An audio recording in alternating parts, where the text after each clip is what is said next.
I want to continue on, but I didn't. Yeah. I needed to use the restroom. Pretty good. Oh, alright. Here we are. We'll go another hour or so. Unless we beat her, in which case we'll probably just end after we beat her. But, you know, if we're still going in an hour and we haven't beat her, well, we'll probably end then. It's fine. I ended plenty of times having not beat Melania Blade of Mikola.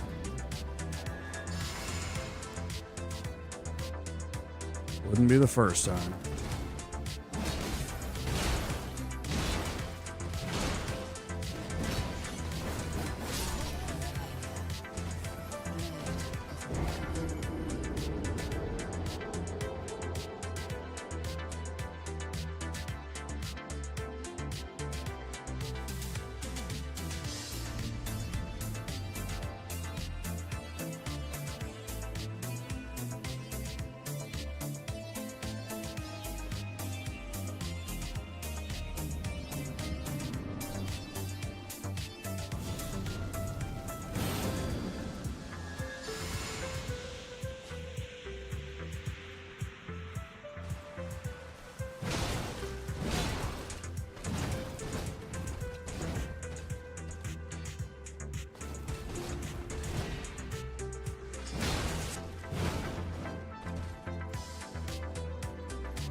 Nasty little fight.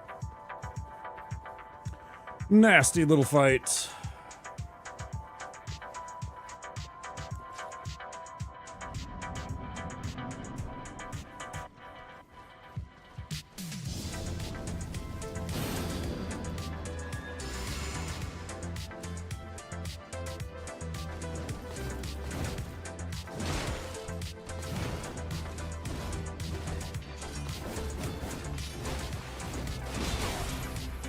Keep fucking that up too. Not reading that right when she's going for that move, because that move, as I said before, she can't be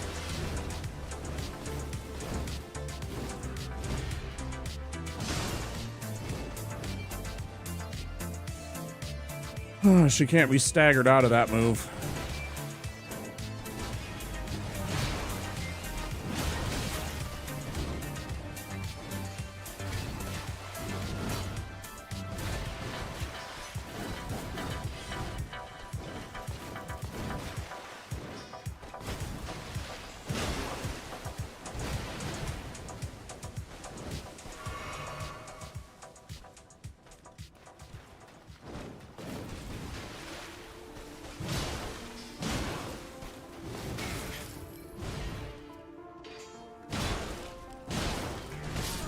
Damn, I thought I had a backstab there.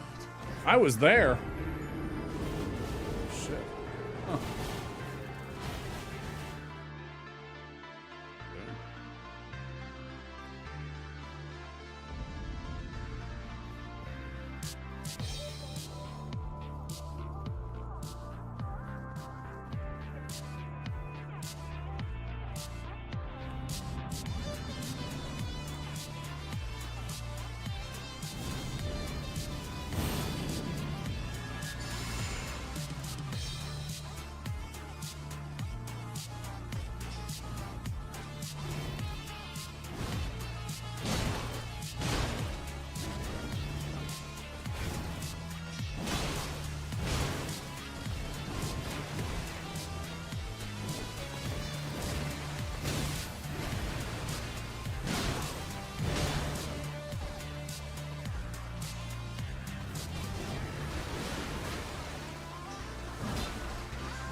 Bullshit. I completely fundamentally disagree with what happened right there. That was a sequence of bullshitteries. Bullshitteries. That's a word. That's a thing. I just made it up. It's a thing. Yeah.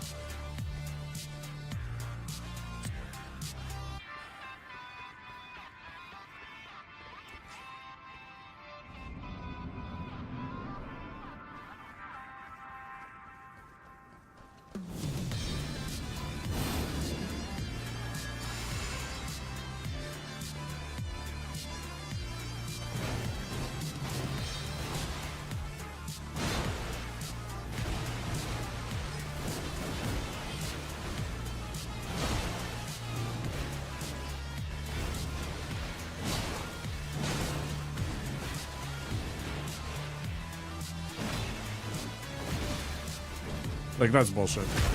100% bullshit. There's no way. The hitbox change and everything like that, I fucking should clip that.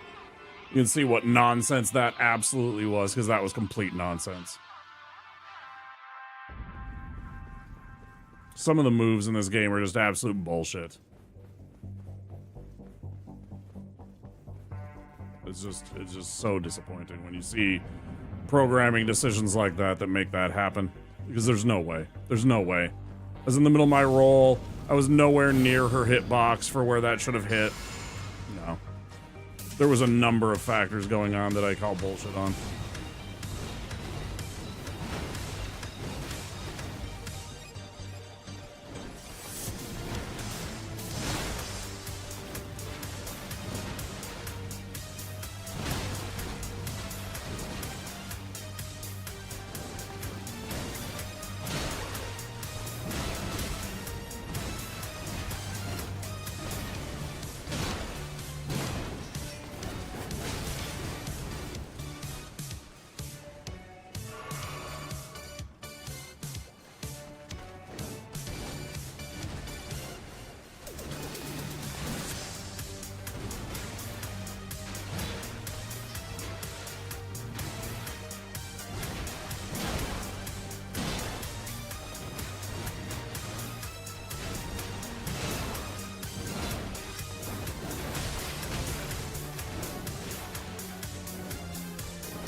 I still haven't even done half of her life. It's so annoying.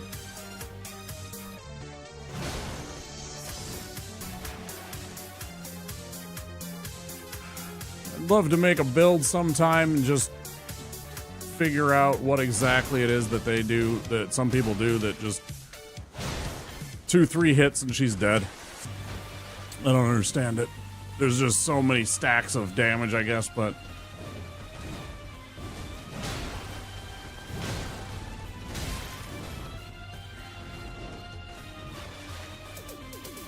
thanks. Hi, Mike.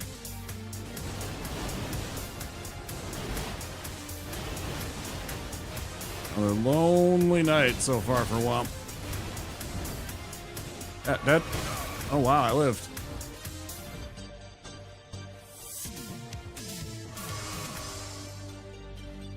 I'm gonna do it right here.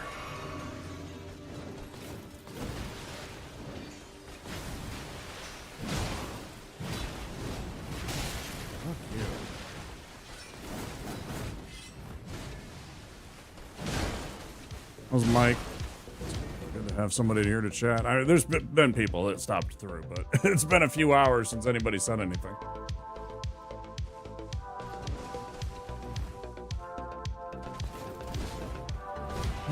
It's one of the, I think, the under talked about things about being a small streamer is the nights that it's slow, and it's very hard to keep yourself motivated when you're getting your ass absolutely beat. Just so hard to keep on being positive. You know, there's nobody cheering you on or whatever except yourself. It's tough. Really, really tough.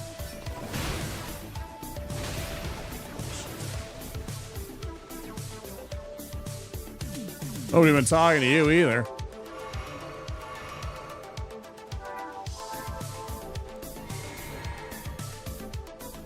What do you mean?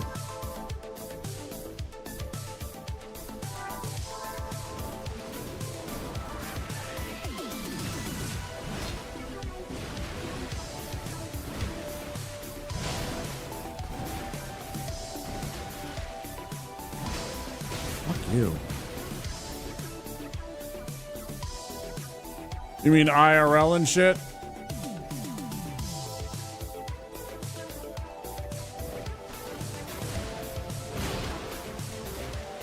Yeah, okay. I'm like, what are you talking about? I was talking about streaming. I'm sorry about that.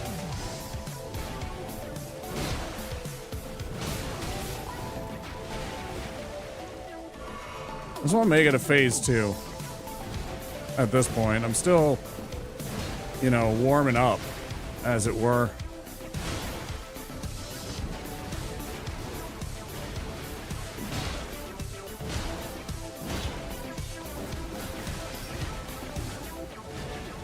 Let's get her stamina back in case she waterfowls, because I feel like she wants to.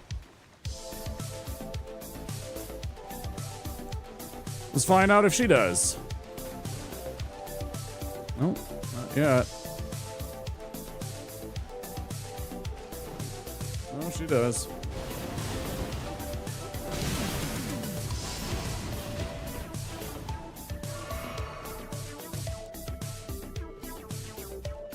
Well, we might... fuck you, game. Fuck off. Fucking input reads. Jesus fucking Christ. Every fucking time I go to drink, she does that move. Every fucking time that I am at that range and I go to drink, she does that fucking stab forward move. It's actually toxic. The input tracking and input reading in this game is such bullshit. The fact that they lied to us about the fact that they did it, and then they were like, oh yeah, it's called this. It's like, that's just input reads with, you know, more words.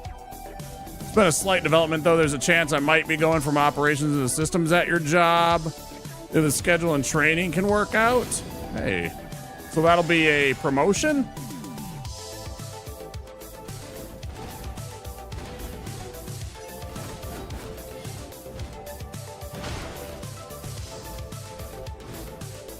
Awesome.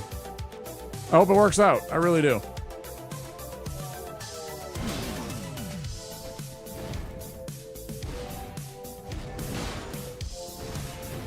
That's bullshit. Again, why didn't I get a sneak attack or a backstab on her? I was right there.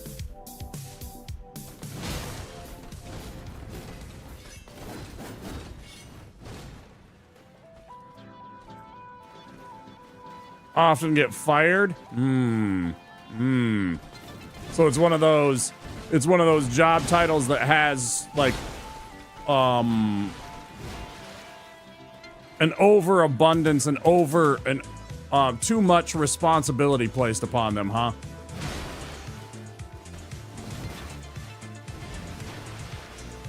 Perhaps.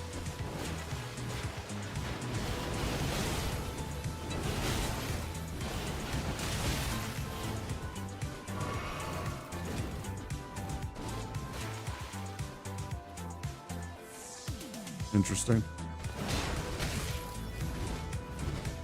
I'm playing really bad right now.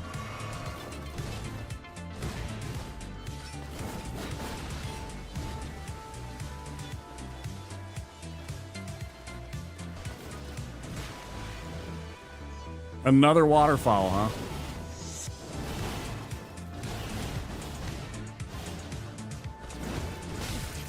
Such fucking bullshit.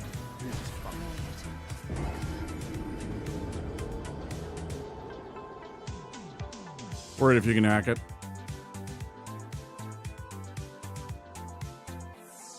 Are there other promotion paths in your line of work? Like, is there something else that you could do to climb the ladder, or is this pretty much like the opportunity? Like, you know, you're kind of shoehorned into this is how you get. Nah, it's just systems. And you got to decide, is the promotion worth the extra effort and potentially losing your job? You know? Is that what you want to do? Or do you want to look for something else? Not like a new job, but I mean like a different, you know.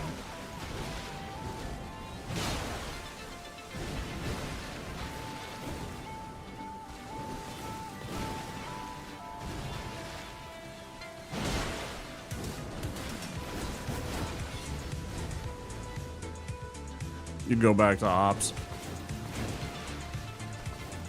That is if they don't fire you before you go back to ops, right?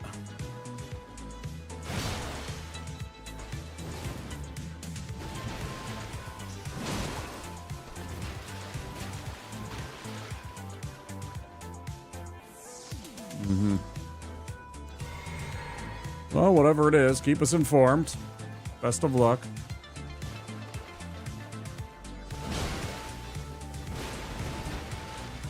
She's like playing at wanting to waterfowl. Yeah, there it is.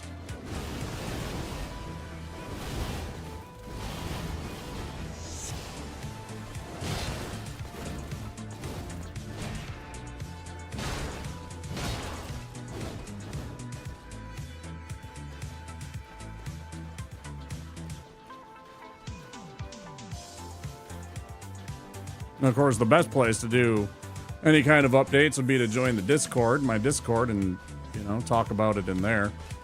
Also, if you're just looking for people to chat with, I don't know how many, you know, I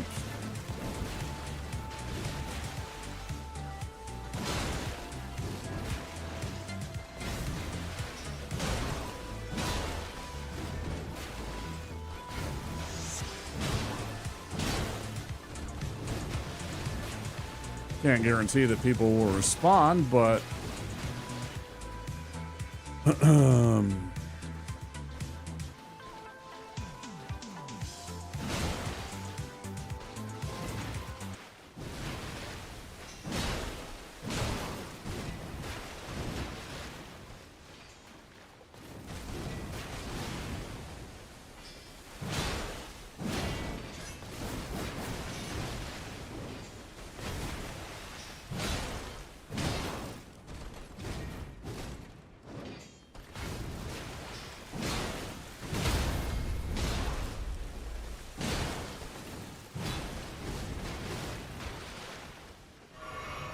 stupid YouTube. This is why I had Spotify for a while, but I'm still having problems figuring out the mix minus BS with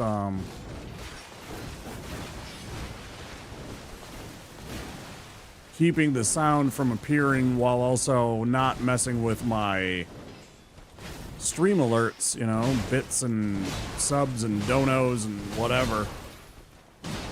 Good, finally. But always getting notifications. Right, well.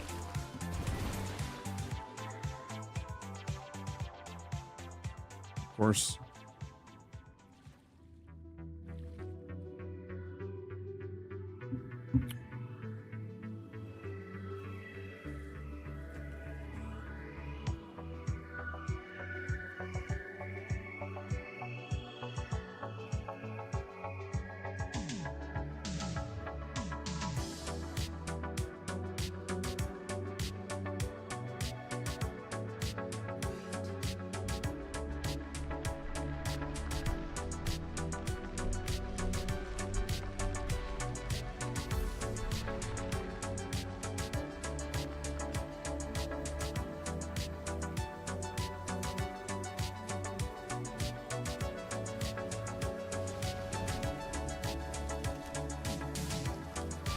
I didn't see how many potions I have left.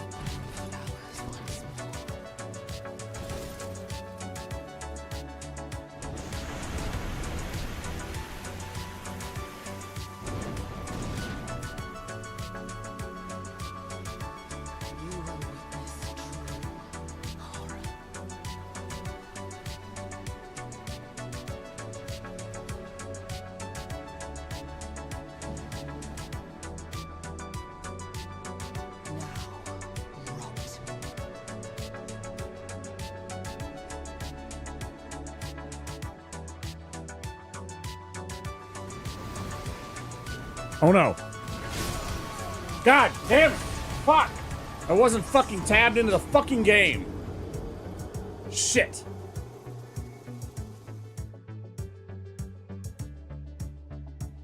Fuck you, YouTube. Fuck you. 100% goddamn YouTube's fault. Fuck, man.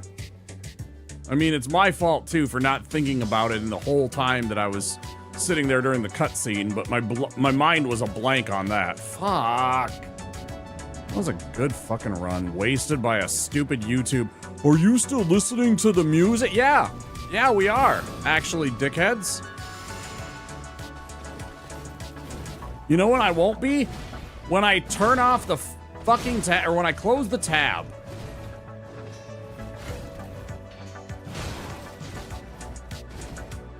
Fucking with the angle. Everybody's a dickhead today.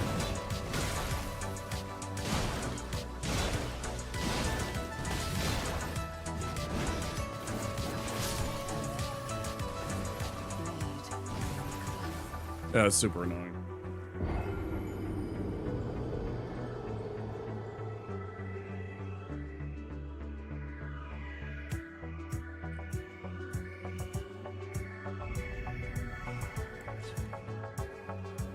Oh, it's stupid of me.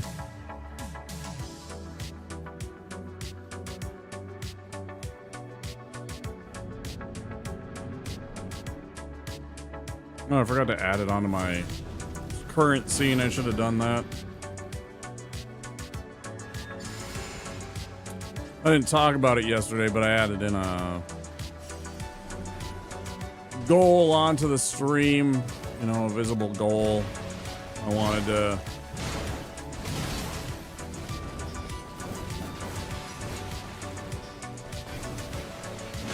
I got 3 months and I wanted to see how long or how much interest there was in my Twitch chat supporting me to get to TwitchCon so I can actually see my friends and go on a vacation. Well, I forgot to put the overlay onto this scene. I put it on the Zelda one. I didn't mention it yesterday. I just kept it kind of quiet.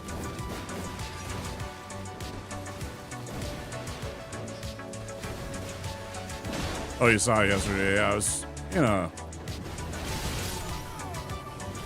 I mean, I put it in a very visible spot in between chat and my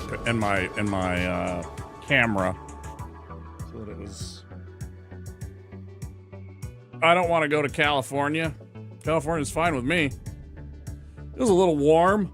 It was a little warm for me at that time of the year. You know, it was October. And my body was like already getting ready for cold season. It had already been chilly a bit here in Minnesota at that point, and suddenly I'm, you know, in San Diego, and it's humid as fuck, and still in the 70s every single day, even at night. That was the other part. It was because it was at night. Like when it was like still 70 degrees at night, it was just like, damn, man. And I mean, you know, 70 degrees and muggy, like humid.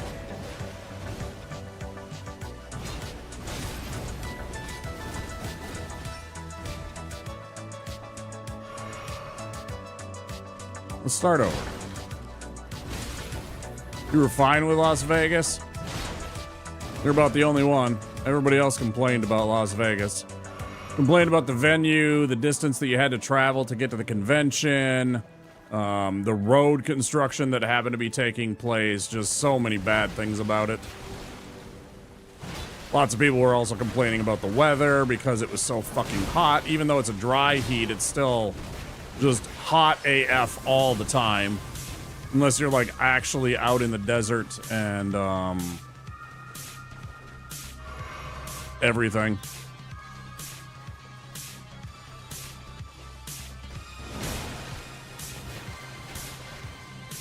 And I mean, yeah, sure, when you're inside, it's fine, but that's anywhere. So, you know, I can be in San Diego and inside, and it was perfectly fine. Everything else about San Diego suited me and the convention more. Everything was walkable. It was, you know...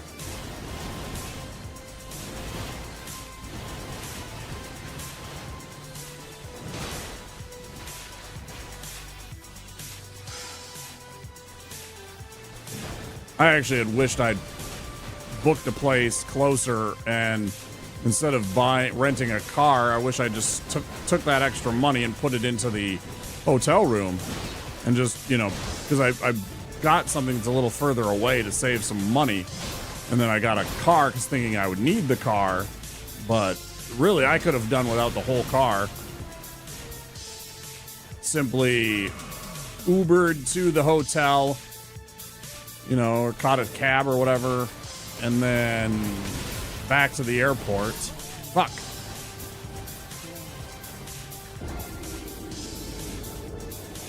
Crime issues?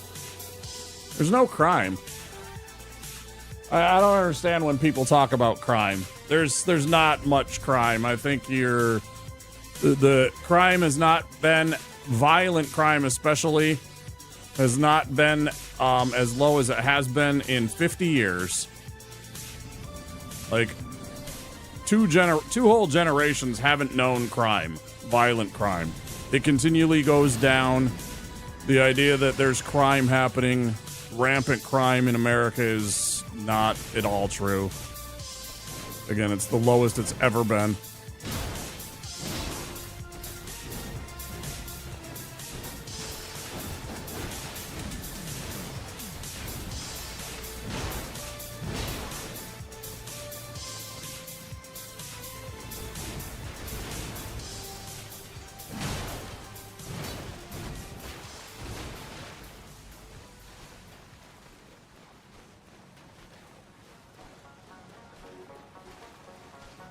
About the only thing that I'll say about San Diego that kind of alarmed me, and it's only by comparison to Minnesota standards, which has a completely different problem when it comes to this, is homelessness.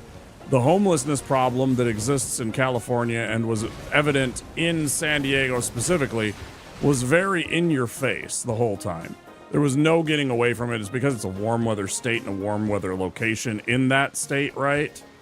You know, it's not like it's Big Bear or something like that where it actually gets cold. You know, we're talking about like 70 degrees pretty much year round. And we have it, but like there's certain times of the year where it's just completely invisible. Which doesn't make it any better. It just means that it's out of your eye right away. And it was just kind of surprising to see the number of people that unfortunately didn't have any kind of shelter. I felt really bad for all of them. But I know California actually does have a bit of a homeless problem in terms of their numbers.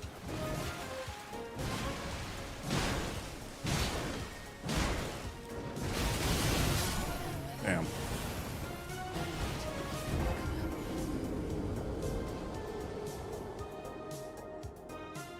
Along with a general side effects? Are you talking about like in America, like problems in America?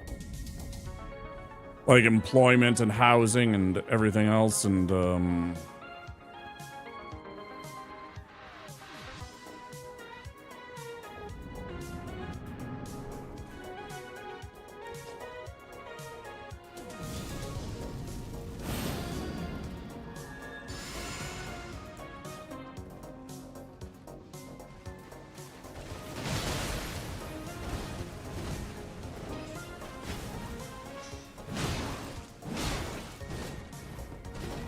see how she tries to push you to the edge when you get near there?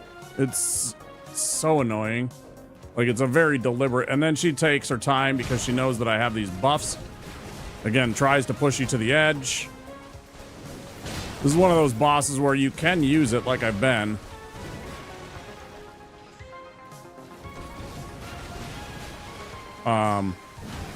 Locking on, but at the same time, there is a definite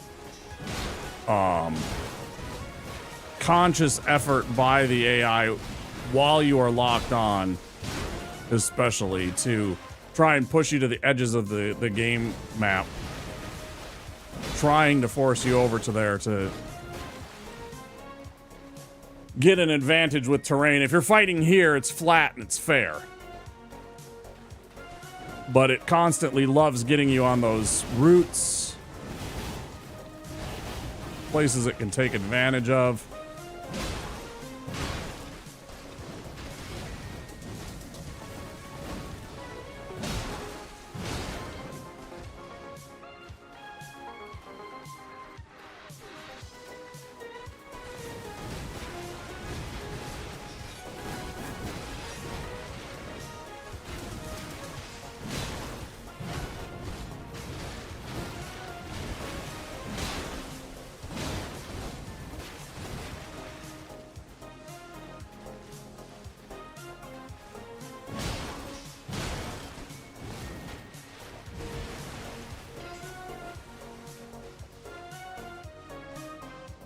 I know you want to. I know you're at that health level that you want to.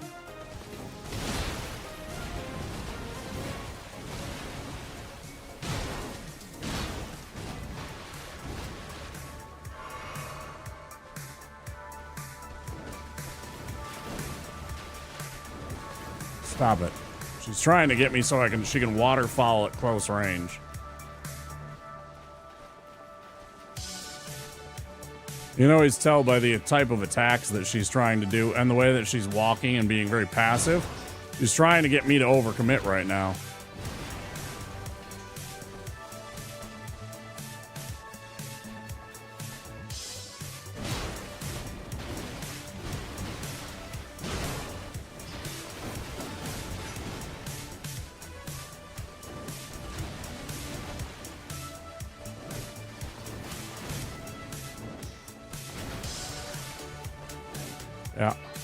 Yeah, you weren't fooling me. Bullshit, bullshit, bullshit. We're gonna go. Fuck you.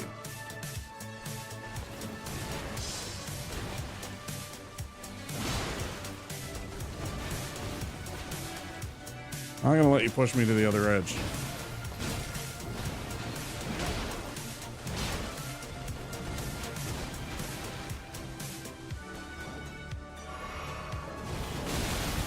Probably dead here.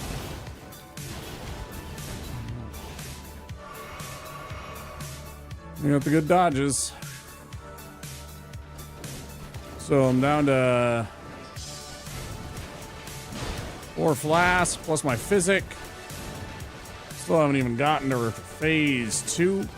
Granted, when I beat her last time, I think I had two potions left. I don't know. I had several. Definitely had more than one.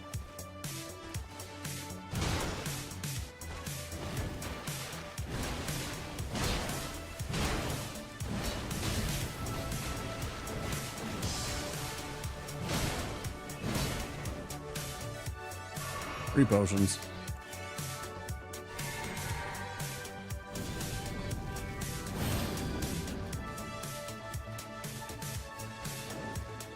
Fuck you.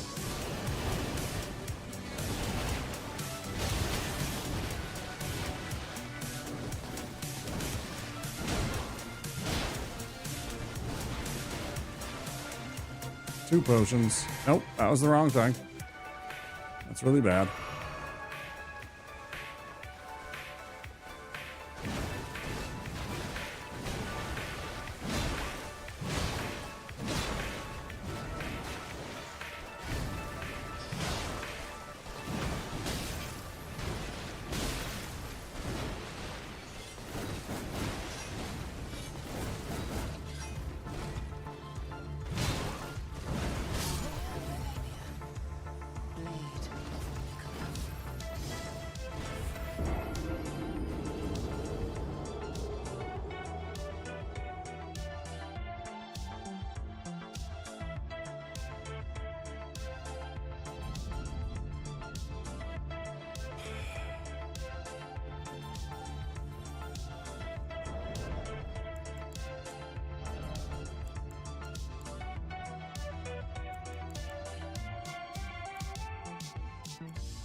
There's like nothing.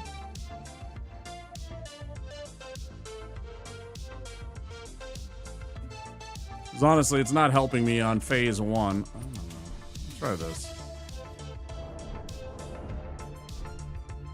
Had to make sure I was still on the light load, that it didn't increase my weight enough. I don't know. So I gotta do something else. That immunity boost is only good if I actually am making it to phase 2. And frankly, I'm not that scared of the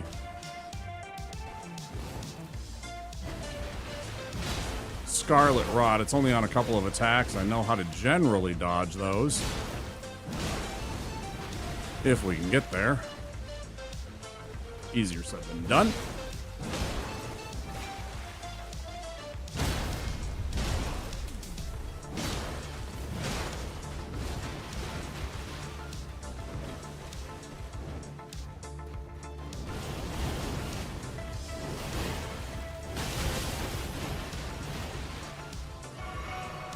It's all right. We survived the early waterfowl.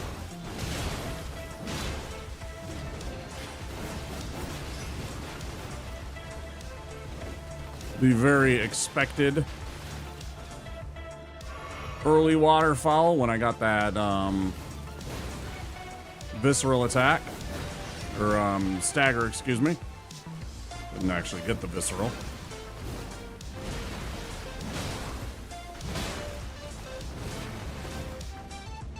Definitely glad I switched over to the light load. This is much better. I can't deal with the bad rolls of the medium load and the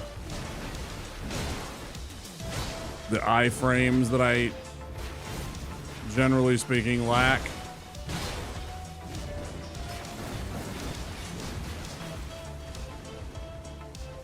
She's gonna waterfall soon.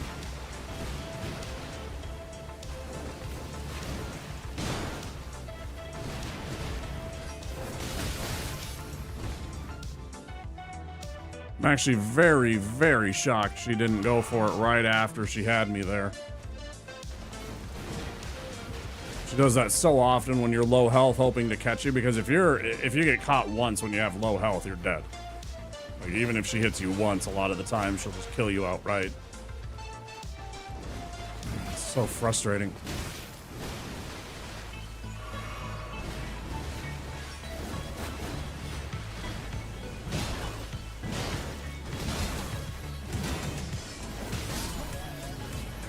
I don't know what I was thinking right there.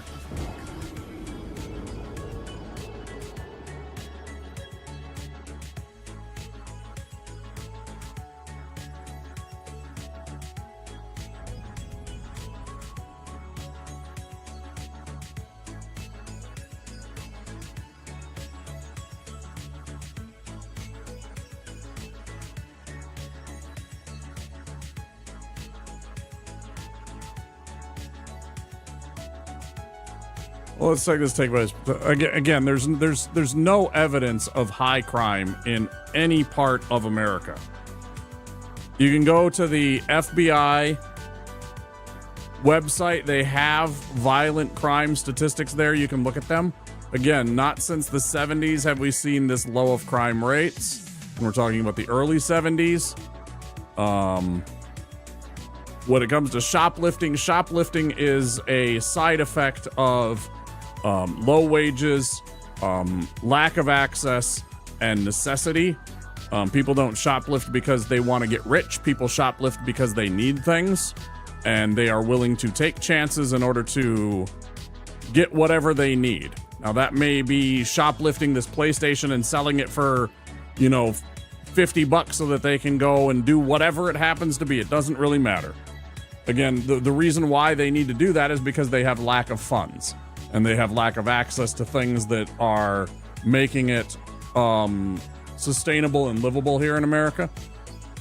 I can't speak about unemployment with stores. Again, that's both from COVID and, again, because we don't actually want to pay our employees. We'd rather switch to automation.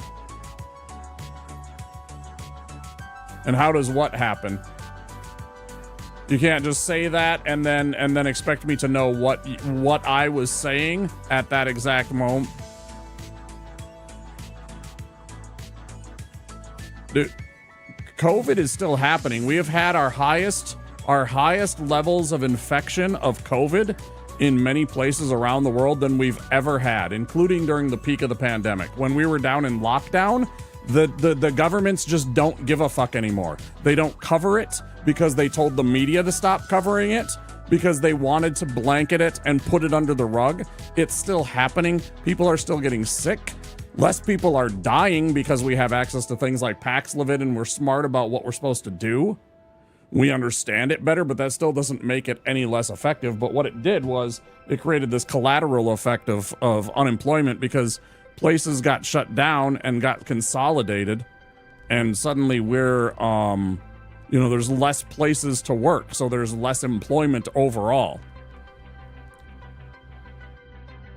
Well, that's fine, but the idea that when you say COVID was so long ago, that's like a that's not accurate. COVID is still happening. COVID is still a thing. So the idea of if you're talking about specifically the lockdown, I understand. But the idea that COVID ever went away is nonsense. It never has, and it never will. You're 100% right on that. We're stuck with it. We didn't handle it correctly, and now we're stuck with COVID. We're stuck with another one of the, dangerous variants of the SARS virus.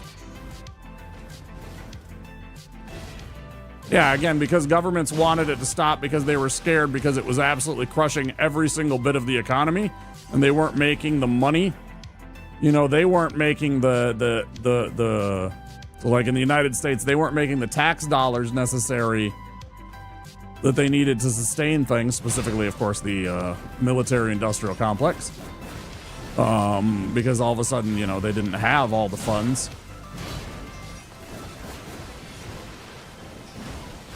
Damn, that sucks. But again, you can go look up the stats if you want, Mike, and have a conversation with me about the FBI's statistics on violent crime over the past decades. I have looked at them. I look at them at least every year. Because people always argue that crime is so high when it's not. That's not to say that you can't encounter crime and that there aren't criminals. What I'm talking about, and again, remember, we're distincting between non-violent and violent crime.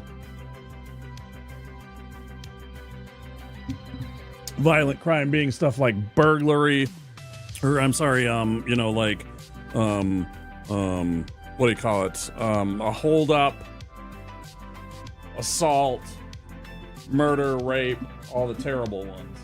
All of those are at historic lows. Well, no, but it's the one that's talked about. Like nobody talks about white collar crime like fraud and all that stuff because again, they're very low numbers.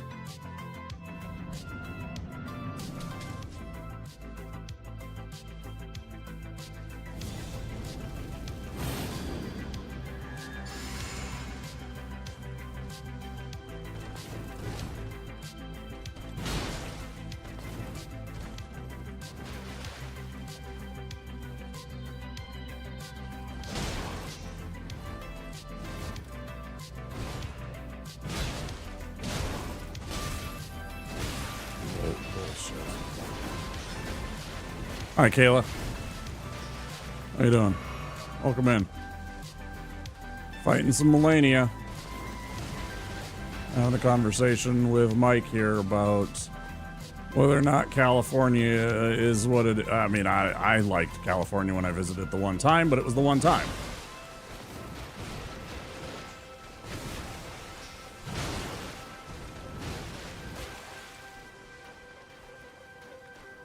I've been thinking about getting it. Do it. Just do it. If you like Souls-like, this is one of the best experiences, especially if you haven't played one. You'll probably enjoy this one a fair bit because it's mean, but there's also a lot of stuff that you can do and still feel like you're doing stuff and accomplishing things until you get to certain points of the game. then it kind of narrows down what you can do, but that's no different than most of the Souls-like games. Eventually you come to, what do you call it?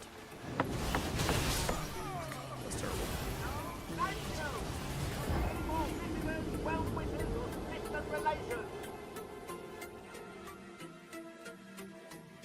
There are bottlenecks. There's the word, bottlenecks. There are bottlenecks like, you know,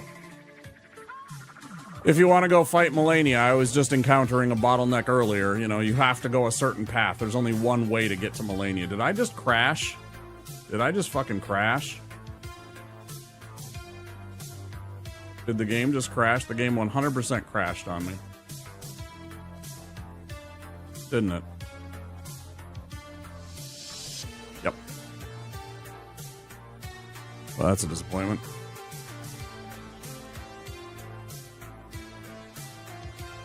They're very difficult. Yeah, there's some very challenging bosses. Very challenging bosses. Some of them have got me very upset in my one of my previous playthroughs.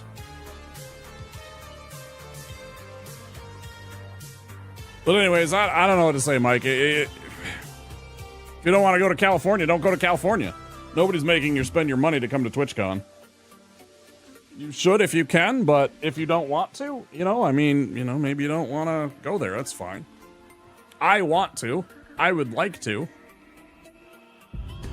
I know that right now, no, that's a lie. I did not turn off the game. You fucked up. That has nothing to do with me, game.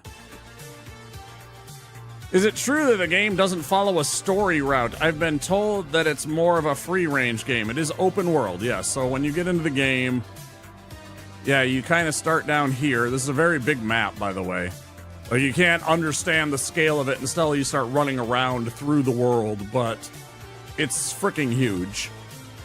But you start down here, in this little area, you know, and you get to explore this little area, and it kind of guides you. Like, you see these? You see this little symbol right here? So you'll see these things, and they'll kind of direct you. So you see, here's another one, so you find this one, because it kind of pointed you towards this. So you go in this direction, and you're like, oh, I found this gate. And then it tells you another one, and it's like, hey, why don't you go check out this place? And you go check it out, and you're like, oh, okay. And then it tells you, oh, yeah, go into this castle, you know? So it kind of gives you pointers in which direction you're supposed to go, like, here's another one, right? Once you get to this spot and you've beaten the boss that's in this region, then they direct you to go over to here, and you go here and here and here, and this is, so there is a path, but at the same time, Kayla, I have no idea, Mike. It's literally because specific news outlets push that agenda to try and drive fear. Because if we have differences, if we have things that we're worried about, we're not thinking about whether or not we are the problem, or whether or not things like giant corporations making trillions of dollars and shipping all of their money offshore so that we can't touch it with their tax burden. When we came out of World War II, Mike, we had the New Deal, and corporations were taxed about 70 or 80%. And everybody got everything paid for. All of our programs were paid for.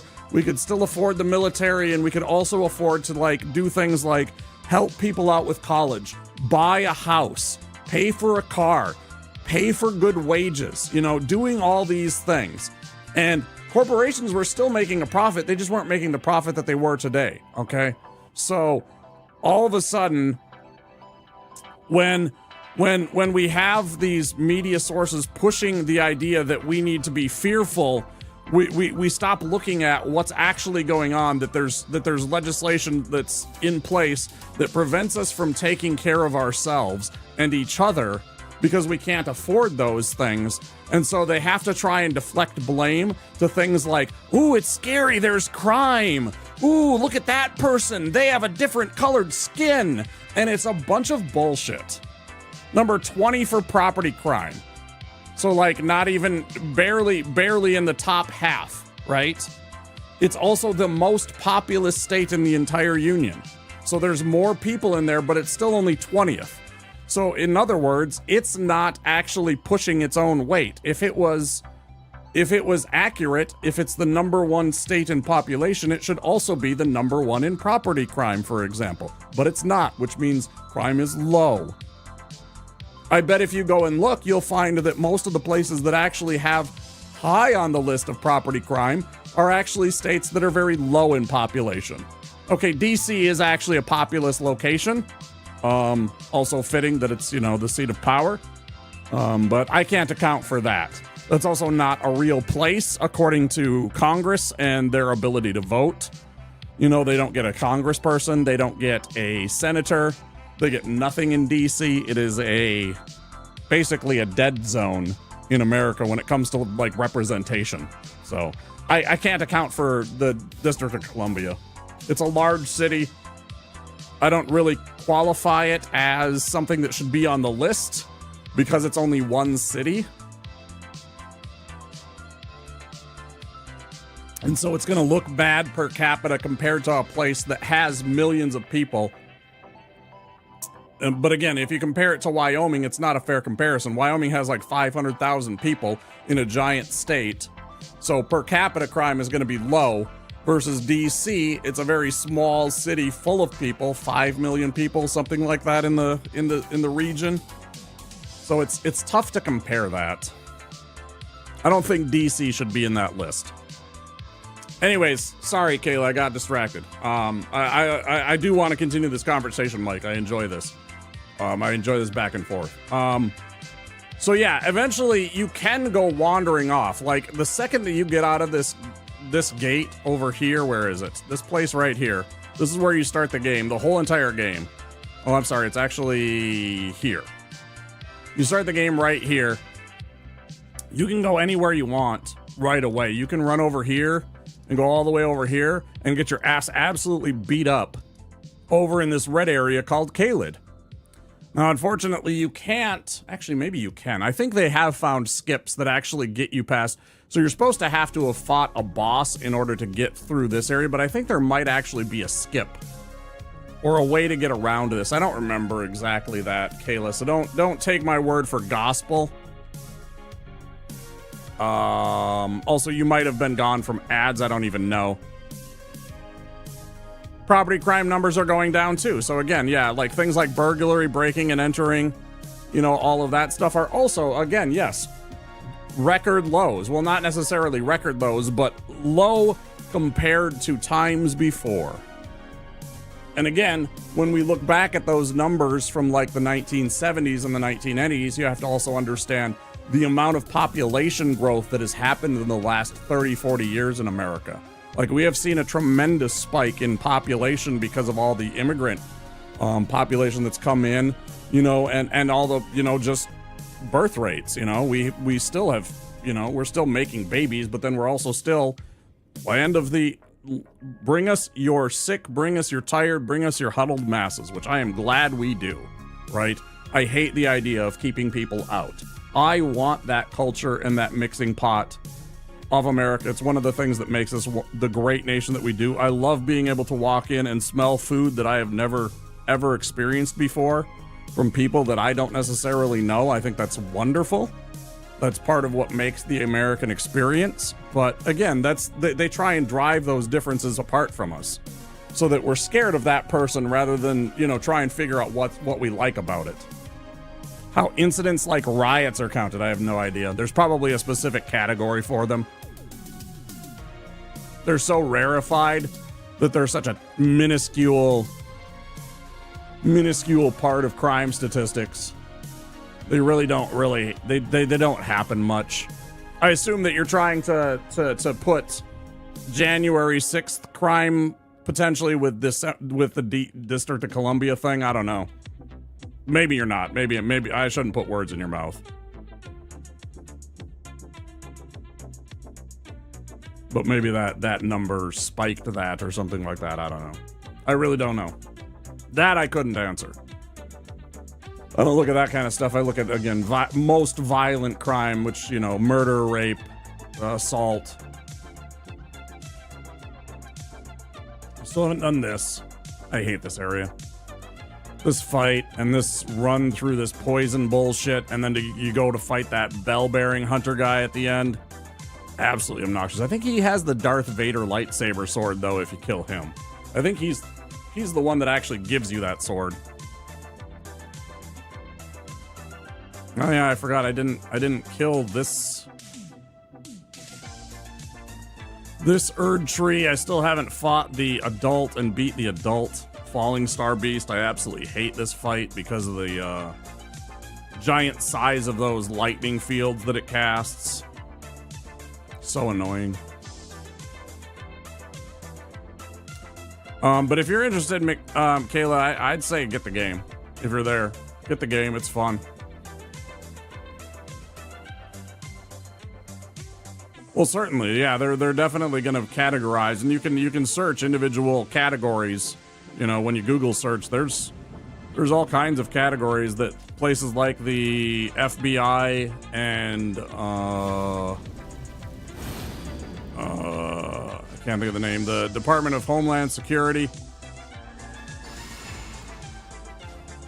have on crime and crime statistics, you know.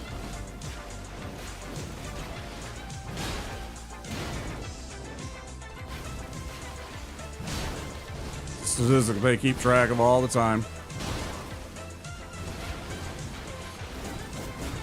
But yeah, most of the time, the reason why you see that kind of talk about crime is largely to try and drive a wedge, because they can't actually argue on the merits of what they're doing in the halls of Congress.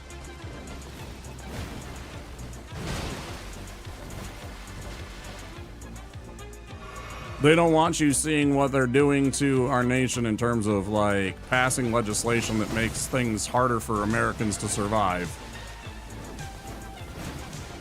And then I also see, like a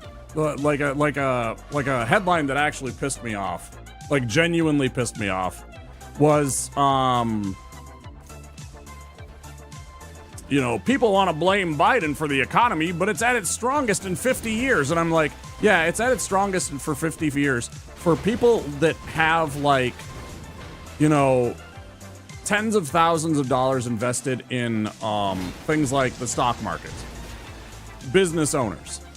Yes, for people that are actually rich and not just like, you know, we're talking like actually above, you know, like upper middle class. You know, we're talking $250,000 a year or more that they make. Yes, for people like that, life is good. For everybody else, life kind of sucks, because paying for fucking bread, paying $4 for a single loaf of bread is bullshit. It is the most common thing that we have had for 10,000 years is bread. Bread should cost me $1. I see dirt bikers all the time, and I know the cops ignore them. So if stuff like that is ignored, I know I can't fully trust their numbers. That is such a spin and manipulation of the numbers. But yeah, it's stuff like that that really, they don't want you to talk about the things that's going on with regards to class. There is a upper class and there is a lower class in America. And we, for the most part, are all part of the lower class. There's very few people that are actually rich enough to call themselves part of the upper class. And as far as I know, none of them are here on my channel.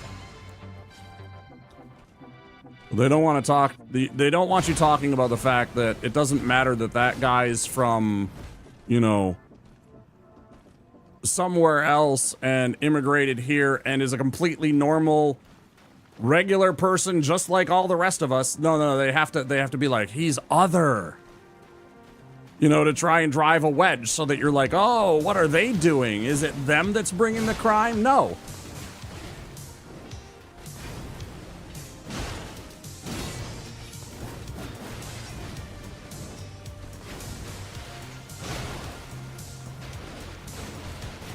Most times, if you actually look, immigrants account for far less crime than people that are natives of the country, that were born there, naturalized citizens, people born in the country. They do not compete. The numbers don't lie when it comes to that. Immigrants have far less, like if you look at it as a percentage, right? Because obviously there are more natural born citizens here than immigrants.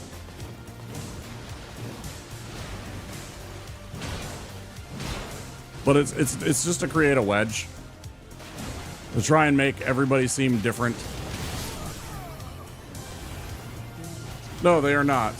Don't say that kind of stuff again in my channel. They are absolutely not. I won't permit it. I'm gonna leave that up, but I should delete that message. That is an absolute lie too. Per capita, they bring in more tax dollars than any other group. Go look it up. Immigrants provide more tax dollars per capita than any other group. They're just looking for a better life.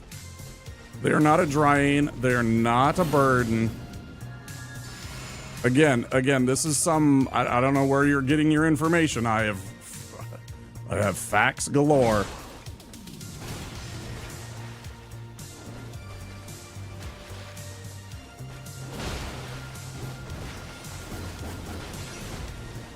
This is the kind of stuff that me and several of my very leftist friends talk about all the time. This is like kitchen table stuff. I usually don't get into this kind of stuff on my stream, but some people that are here know that I am pretty far left. But I won't have people of a immigrant. My father is an immigrant. I'm a first generation American. My father was born in Syria.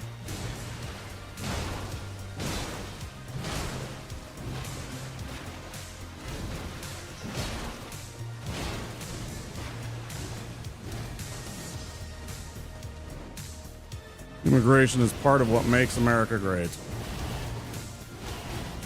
And I'm not talking about that bullshit that Orange Man's talking about. I'm talking about actual American exceptionalism. The fact that we have so many different cultures, that we are not afraid to bring people in. You know, and we have here in Minnesota the second largest Somali population in the entire world. We have the third largest, Hmong population in the entire world. I can't disclude Los Angeles. Los Angeles has the second most.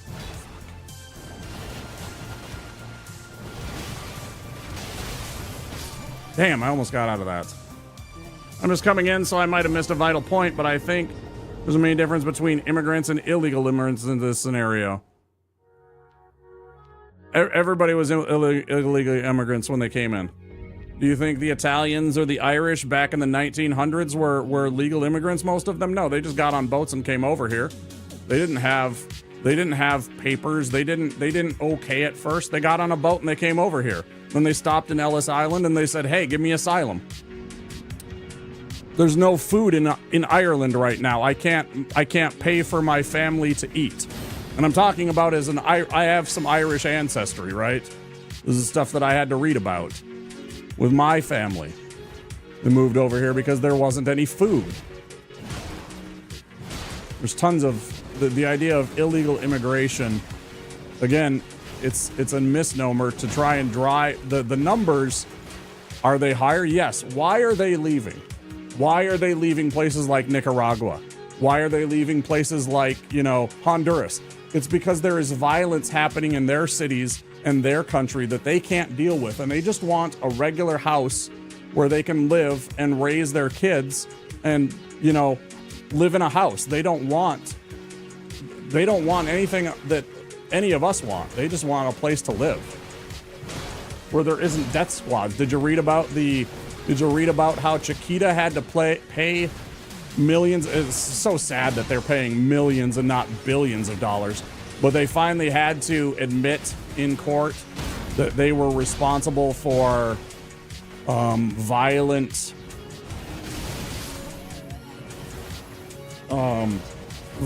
death squads in Central America that they helped pay for. It was just wild.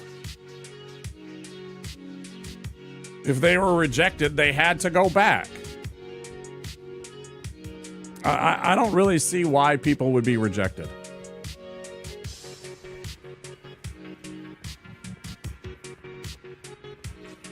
How, going back again to the, like, for example, Italian people weren't even considered white people until sometime in the 1900s.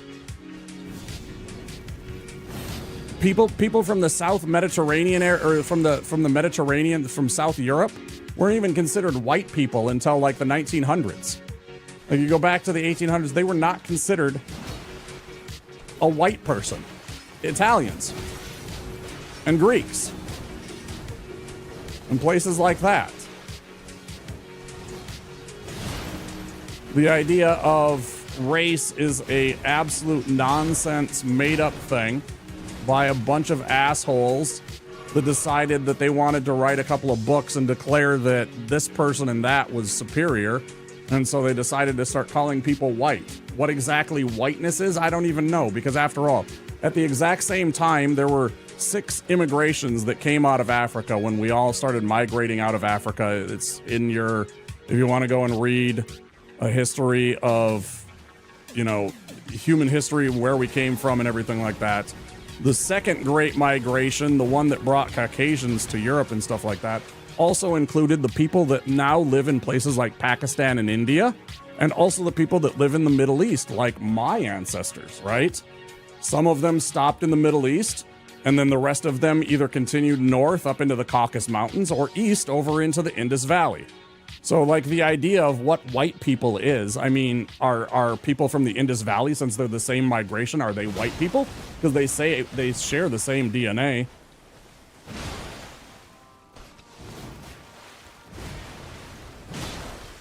They traveled the exact same migration paths. They just, you know, separated at some point. But they're the same peoples.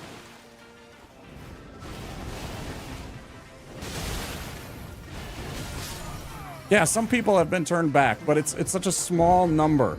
You're trying to like work in that this is a thing. Yeah, some people were turned back. Like, but look at the percentage of the people that are turned back. I bet it's less than 3%. I bet it's less than 5. We'll go 5%. There has to be cause for you to be rejected and sent back, right? It can't be, you're from Mexico, you can't come in here. That's not how it works, and not how it should work. Again, if you're traveling here from, you know,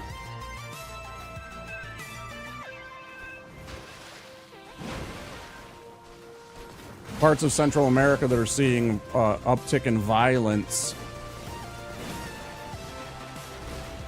and all you want to do is have a better life, I'm all for you coming here.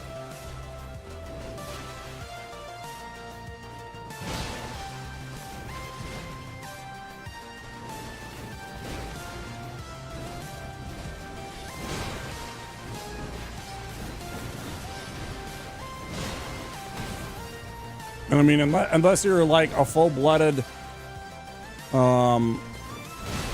American Indian, Native American, whichever you want to call it, you know, most of them actually like prefer, they're like, well, if you're going to get it wrong, you might as well just call us that. So I know a lot of the peoples prefer just being an American Indian, but, you know, Native American, American Indian, whatever you want to say. Aside from them, we're all immigrants.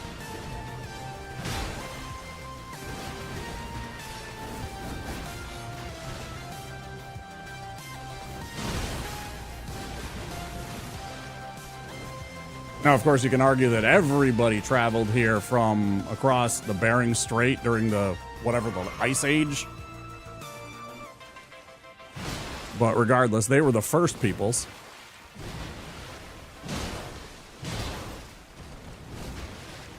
So I would say they were the only ones that have any kind of claim to not be immigrants.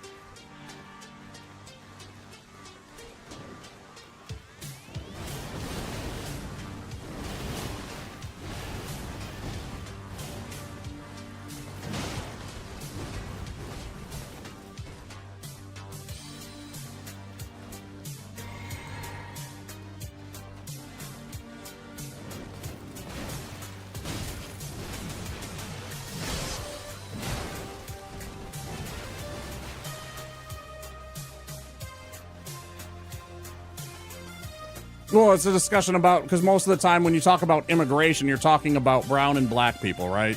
Here in America, right? It's always a discussion about, you know, people from Mexico, Central America, South America, potentially people from Africa, West Africa, and stuff like that, you know. They always like to talk about people that come, you know, people from Sudan. God, have you read about Sudan? Sudan's horrible. I would gladly, wonderfully accept people from Sudan anywhere in America so that they didn't have to deal with that shit.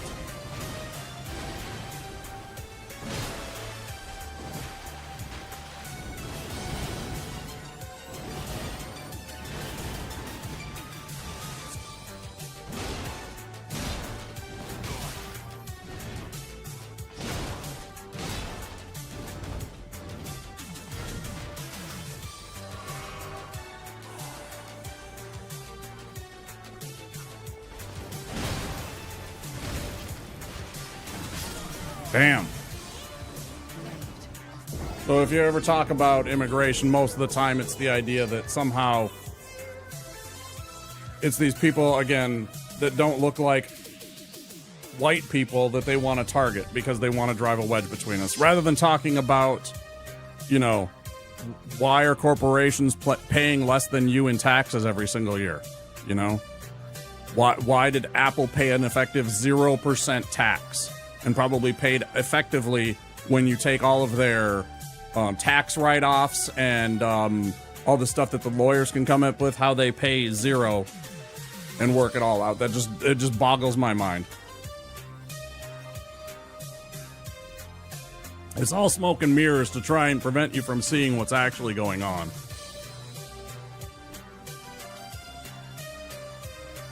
That we essentially live in a corporate duopoly. They make it seem like there's a lot of differences between the two what they pass, or that somehow the presidents obviously are different men. They conduct themselves in vastly different ways. But fundamentally, they have almost nothing to do with the lawmaking and legislative process.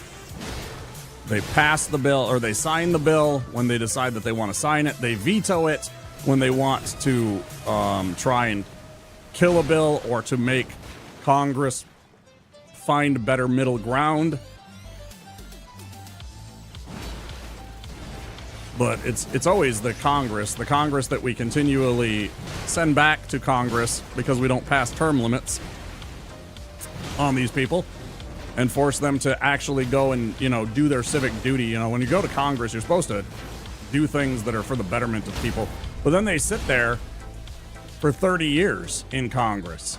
And it's like, you know, some of them never sponsor or, you know, write a bill. It was like, what did you actually do to better our lives this whole time?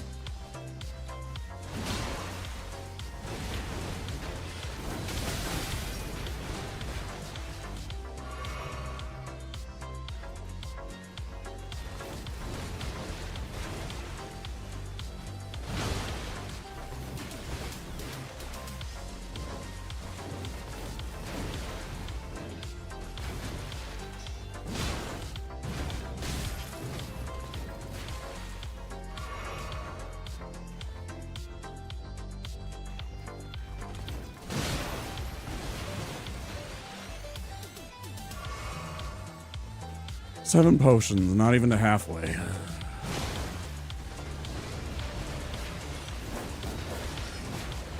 I'm sorry, did I not say hi to you, Issue? Welcome in. I apologize. I kind of was on a tangent and distracted by things. You know, I'm dealing with Melania and I'm talking about, you know, actually serious matters. I should more often talk about that. I feel like I have a lot to say, but I know it's a third rail kind of thing. I should have some just chatting nights where I actually talk about this kind of stuff. But I always get nervous about doing just chatting. Like, actually having people to talk to me and show up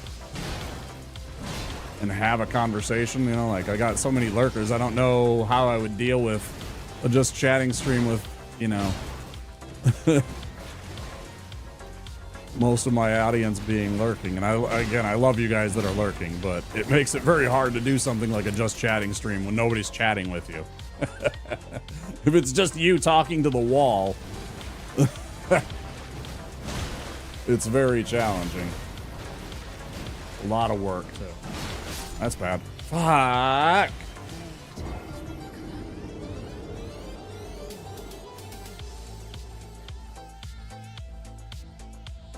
And also, I appreciate follows. We have anonymous follows, so if you want me to acknowledge your follow, by all means, speak up and I will. But we leave it as anonymous follows to protect the sanctity of the lurkers.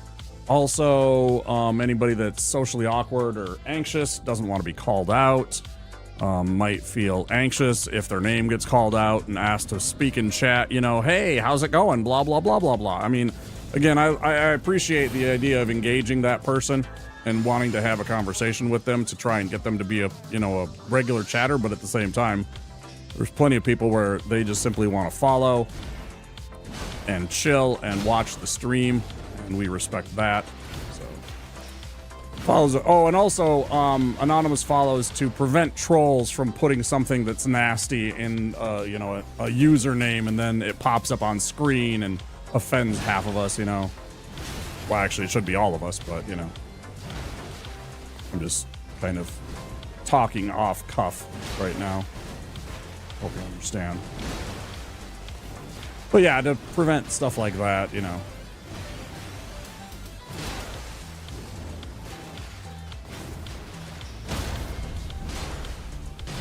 I've certainly seen it. Fuck, I need to get better about that. I really need to get better about those close-in fouls.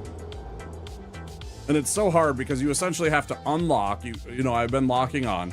You have to untarget lock her. You then have to start running in a direction and then immediately roll in the opposite direction because she's going to try and pinwheel towards that spot. And the idea is you don't want to be there, so you have to roll away immediately. And I never do it right. I never do it right, man.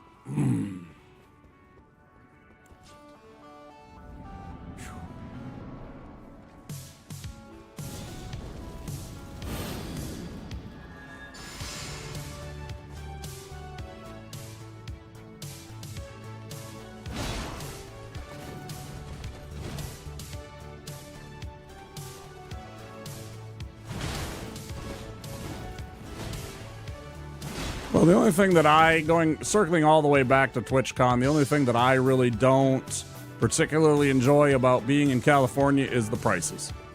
The costs, because again, if I compare it to a liberal state like myself, where I live, Minnesota, where we have a lot of really good things, the only thing that we don't have is nice weather from December to, I don't know, March.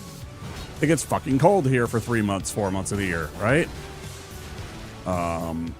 And it becomes quite inhospitable. It's tough to drive on the snow and the ice versus, the largely sunny and dry Southern California region of Los Angeles down to San Diego.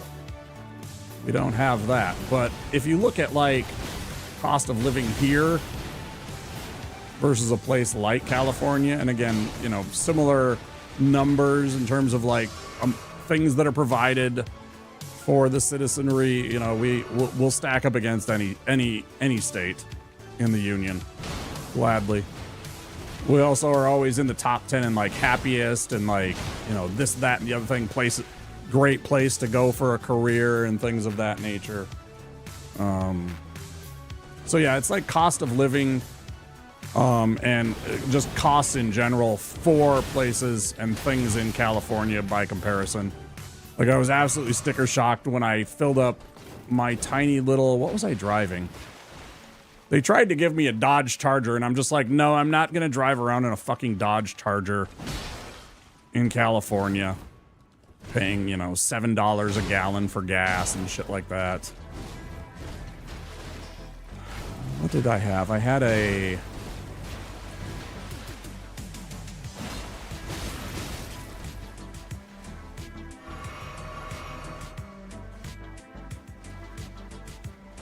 It wasn't a Volkswagen. It wasn't a Kia.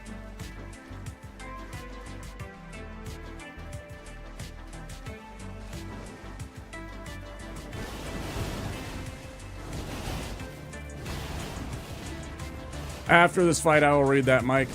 I'm going to try and stay focused and not try and read a giant paragraph like that while I'm fighting Melania. Understand. I'm sure you do. I will get to that message after this fight. Hopefully with a W, right? Hopefully with a win.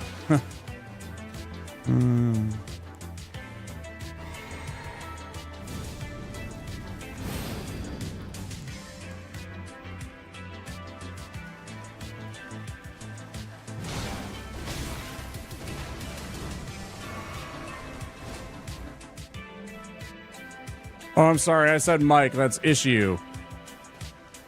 I will get to your message in a few minutes, issue, once I am either dead or we have successfully finally got the good RNG and managed to get to... Last time I got to phase 2 with Melania, maybe just before you were here, I had tabbed out because my YouTube playlist stopped. And so when phase 2 started, and she does her little flower attack, I just stood there because I wasn't focused on the game, and it was awful, and I died very badly.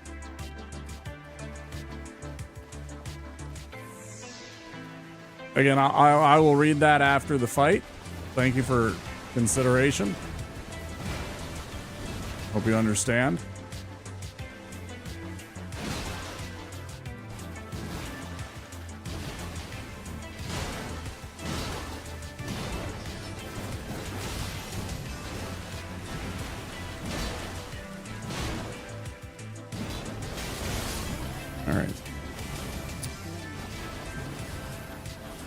You play Elden Ring too? Yeah, obviously. Most people are here because they either played Elden Ring or they like me and trying to support a homie. Because I'm interested in your opinion. America's so diverse that everyone comes in, eventually will find his or her space of people that think alike. So for people, well, first of all, I mean, sort of true, but the idea that you live in a red state or you live in a blue state is actually, again, a kind of a misnomer and a false premise. Because I live right next door to people that are very much conservative. They are Republicans. They will vote against that. I, visit businesses that have differences of opinion than me, and they live within 5 miles of me. We are surrounded by those people. The idea is it's more, 55-45 when you actually look at it. And also, by the way, America's actually a lot more liberal than the media tries to suggest. If you actually go look at the numbers and look at like polls when they ask people about things, you'll actually find that we're actually a left-leaning nation. But they don't like talking about that because that doesn't help the narrative. People that think alike. So for the people that come in, there is no huge uproars because they can blend in and practice their beliefs in peace. But compare that to a society that isn't diverse one bit. Then the people that come in here will have more troubles and beliefs will clash with the already normalized of the people that live here. So my question is, what do you think the solution is in that kind of situation? Or at least, what's your view on it? Since coming up with a solution would be a bit difficult. This is my second language. You're doing very, very well, issue. So I hope that explains in a way that makes sense. So I don't think that, certainly we segregate ourselves just naturally. If I'm a Christian, right, I might go out and seek Christians. If I'm a practicing Christian, not just like, if I go to church regularly, I'm active in a church community and stuff like that, and I will actively seek out Christians. Yes, you're right. You will definitely kind of group yourselves into stuff like that. And then the same thing, people will try and find people that represent them or that make them feel comfortable or have opinions like that. Yeah, that's natural human nature. The idea of how do we get that to not happen, I don't know that that'll ever happen. The idea is just try and find, you know, things that we can agree upon. Somebody that I go and see all the time, when we have a conversation, we have found middle ground on sports. So we talk sports a lot because it's an easy thing. Of course, sports is tribalism in and of its like most quintessent form, right? It is us versus them. It is the most quintessent. So it's funny that we can chat about something when we have fundamental differences of opinion as a political viewpoint, but then we find common ground in our Minnesota Twins, for example, right? I love talking baseball with somebody that I see all the time, but they are a right-leaning person, but we find things to agree upon and we make it work, right? I mean, that's the best you can do. You can't expect everybody to change their entire viewpoint just because they, you know, you want to get to know them. It's about finding common connections and finding about what's similar to us rather than what separates us. I don't give a shit, you know, about this, that, or the other thing. If we can find common ground to have a conversation, it normalizes these people. And I mean, you know, just other people than yourself. I'm not trying to say these people, God forbid. You know, that's such a cringe fucking term. But I mean, like, people that are different than myself or don't share viewpoints, if you find common ground and find places where you can come together and agree upon things, you'll find that you actually share a lot more in common than you realize, right? It's all about starting that conversation, though. You have to first find those things that make you similar, and most of us, again, have, as I said it before, the commonality that we are all part of the same, what I would consider the lower class, the working class, if you want to be polite about it. Most of us have that in common, and it's a very easy thing to find common ground quick. I feel like you will find people have a lot more in common than you realize. There's so few things that we have that we differ on.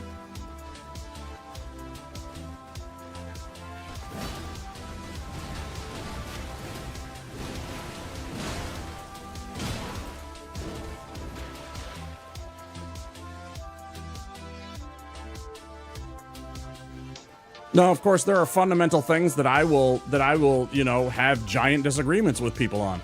People that find that I'm gonna expose, you know, some of my leftism.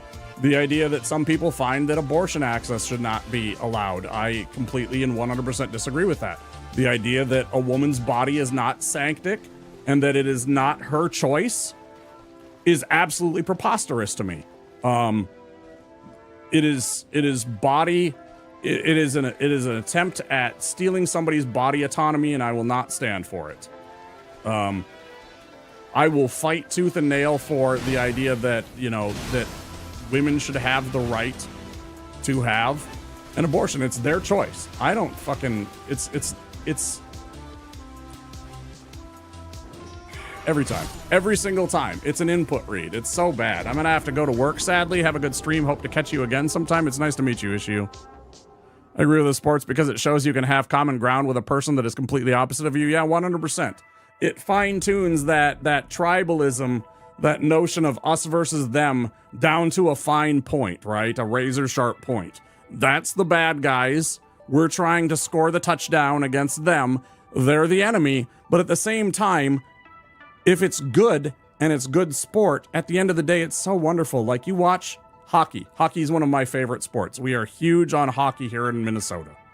We 100% punch above our weight when it comes to producing hockey players, both in the NHL and in the Olympics. We have a tremendous amount of good hockey players that come out of Minnesota. It's been that way for generations, actually.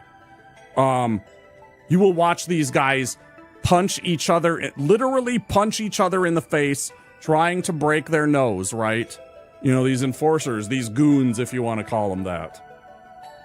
They will absolutely maul each other, crashing into the boards, fighting, you know, scratching at them, pushing them, shoving them, and everything else in between that is legal in the game to try and get away with, to win. And what happens at the end of every single one of these playoff rounds, at the end of the NHL Stanley Cup, they all get in a line and they all shake hands. And they clap each other on their back and they say, you know what, that was an awesome series. You fought well. I'll see you next year. And it's a wonderful testament to the idea of, I am against you now, but when we set these things down, you're still another human being and I respect you. And I love that about sports. I always have. The idea of good sportsmanship and that it is simply a game and that we are here as human beings trying to get by day to day. It's not that hard to try and find some good things between your neighbors, you know? And again, I might hate the Green Bay Packers with a passion and all that kind of stuff, but at the end of the day, they're still people too. Most of the people come from the same places that my ancestors came from. You know, their ancestors came from the same places, Germany and, you know, Scandinavia, Northern Europe, but also, you know, like I said, in Minnesota, we have the second largest Somali population in the world. We have the third largest Hmong population. We have a lot of people from Mexico and Central America that live here. It's wonderful. I love going downtown or going to Uptown. It's a area of Minneapolis, and just smelling the foods from all the different wonderful restaurants that we have here. Good God, walking into a Vietnamese restaurant and smelling that amazing food, or, you know, some great Costa Rican food. Oh my gosh, it's great. I don't know, that's just me. I'm babbling about stuff. You get me talking about a topic. But yeah, you know, there are certain things I will disagree with people, but again, we have more in common than you'd even think. And that was fucking terrible. I knew I was in trouble because it's like if I heal, she's going to input track me and she's going to hit me. And I'm going to be bleeding all over the place.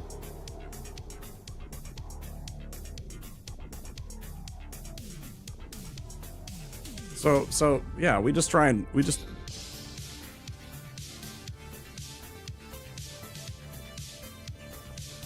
It's also what bothers me when I see the bombastic statements that some of the people make when they talk about things, and it's like,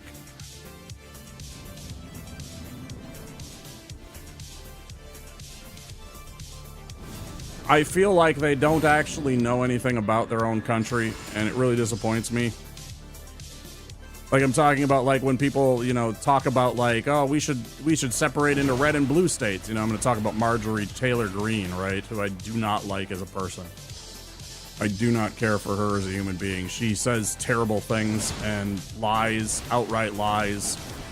And it bothers me that our politicians are not held to a higher standard when it comes to stuff like that.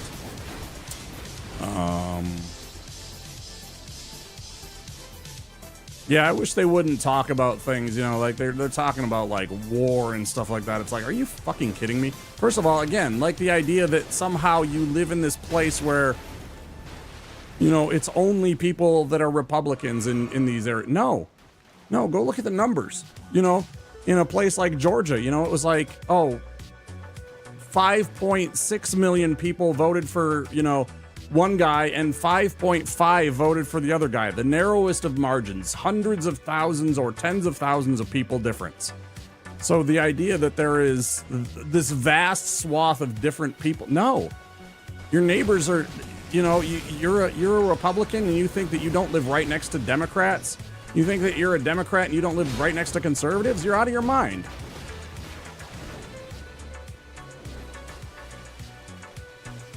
We are both a blending pot of cultures and peoples and races, as well as political views. There's not like some little sectioned off city that's, you know, oh yeah, conservatives only live here.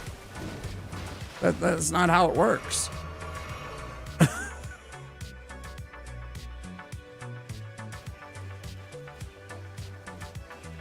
That is fundamentally not how it works, and anybody that thinks that obviously hasn't done a lot of reading or just looked at, you know, polling data or, you know, election results like I have. I'm a nerd for that shit. Like when it's actually like election day, I'm actually like looking in on counties and stuff. I'm a giant nerd for that shit, for civics and all that stuff too.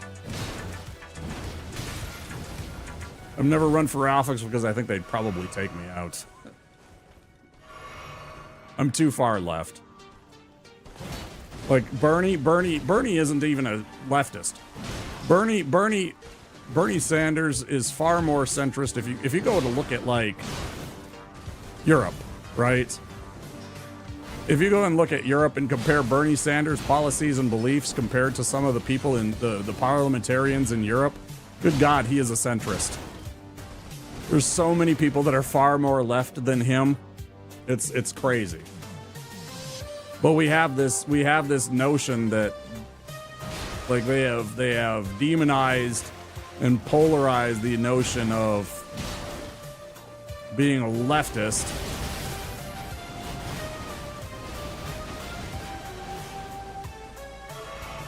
That's a rarefied treat. Gosh, I don't think this is going to come to anything of it, but, you know, we'll try.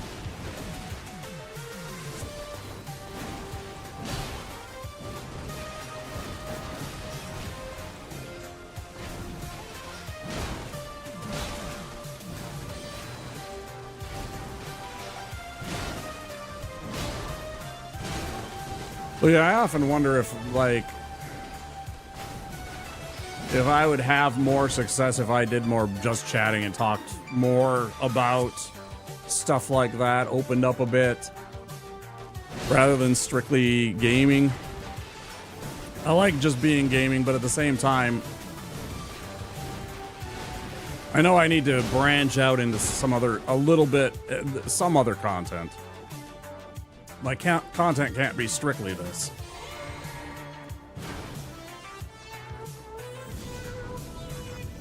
I'm just trying to figure out what works for me and whether or not I can find an audience. You know, and then, of course, there's also the... I hate that she heals so much. Irritates the shit out of me. So much that she heals.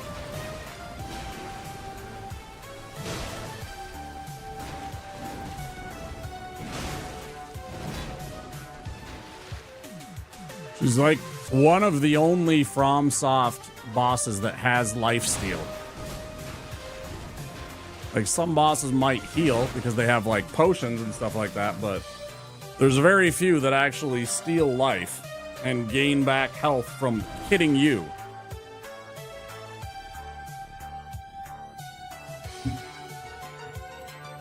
Did I seriously just have 2 hours disappear from me?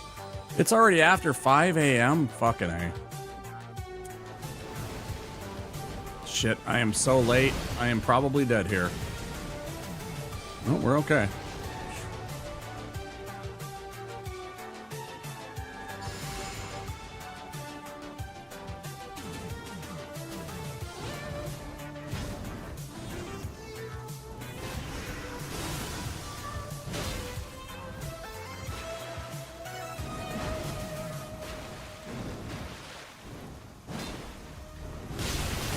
Super dead. Super dead. I fucking knew it right away. Shit. Also didn't expect this to be an 8-hour stream. Holy crap.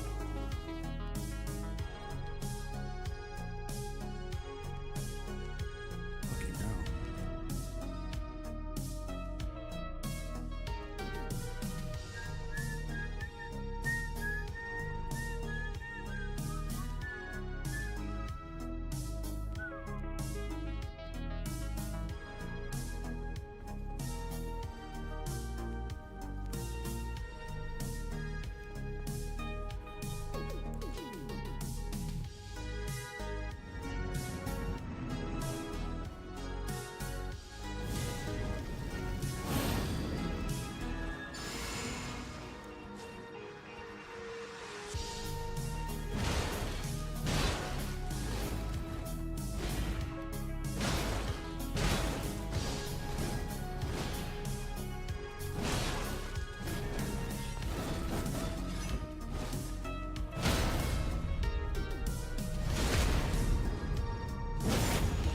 I'm gonna run over here and get the fuck away from this wall so that she can't waterfall me right there.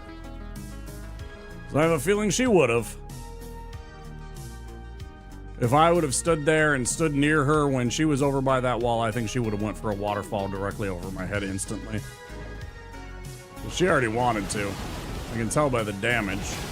You know, there's a certain threshold of damage that she will usually waterfowl, and especially if you've damaged her heavily.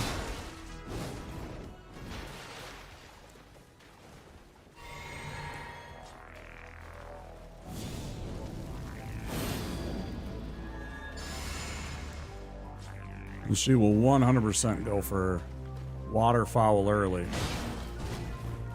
Because you can get her like where she's like here. She will waterfowl here. For the very first time, right? But if you hit her with a couple of heavy attacks right away, she will oftentimes waterfowl at like, you know, 25% lost life health. I don't know if I get away from this.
Damn. I'm so bad at that. I'm so bad at that.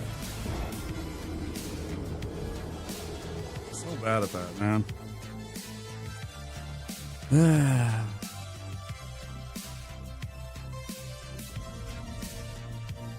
So bad at that.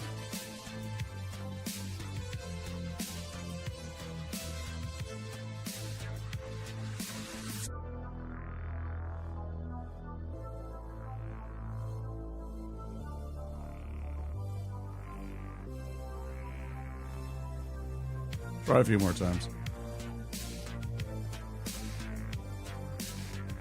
Let's give it a few more tries. I want to get to phase 2 at least one more time. At least one more time. I'll call it successful if I get to phase 2 again.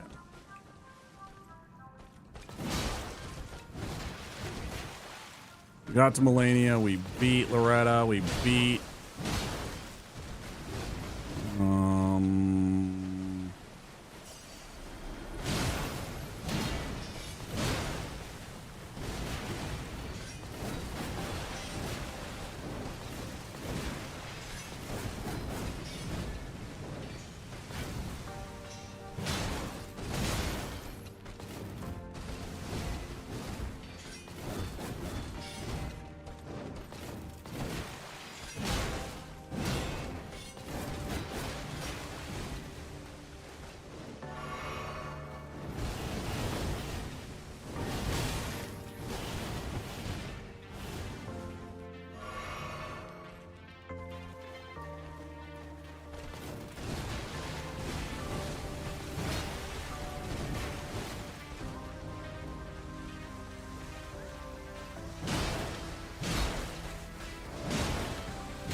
And she wants the waterfall. Let's get her into waterfall. Fuck you. Trash.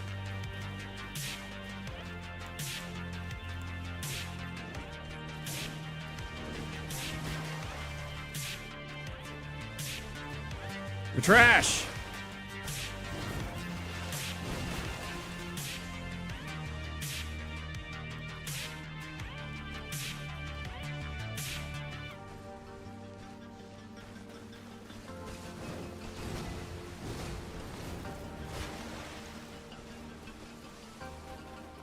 I know she's just waiting for me to hit her one more time. Yep, see? I can read you.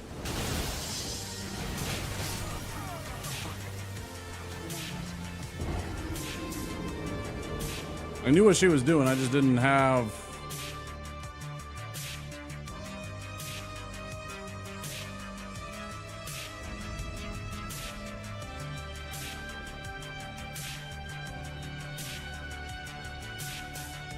Oh, by the way, this is completely a fashion choice. Like, I mean, I could put on different things that have a little bit more style to them, right? Without changing my fundamental... In fact, this would be way better. Probably look like an idiot, too. Yeah, I absolutely look like an idiot with that on, too.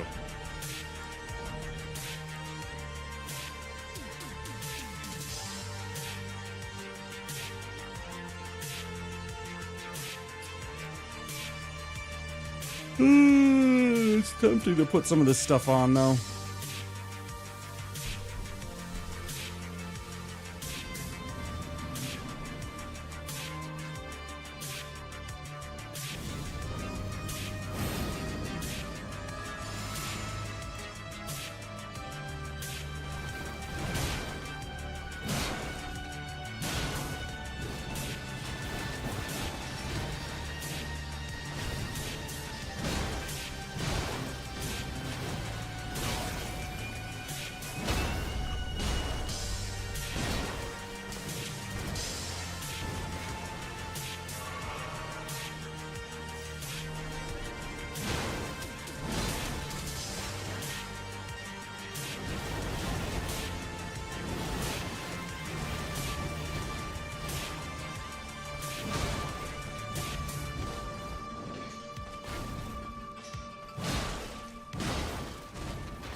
Huge mistake there.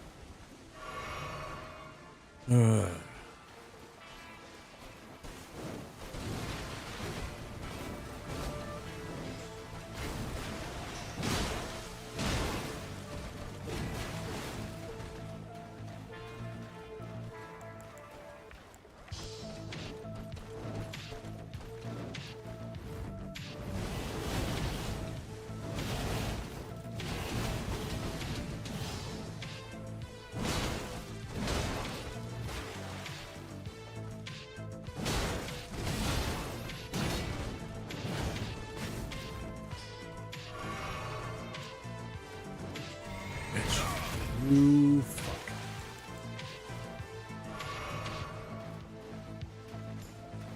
This game I'm playing right now.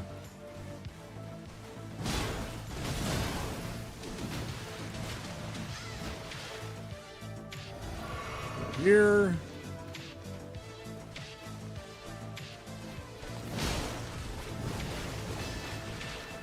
Just get the physic that boosts your strength.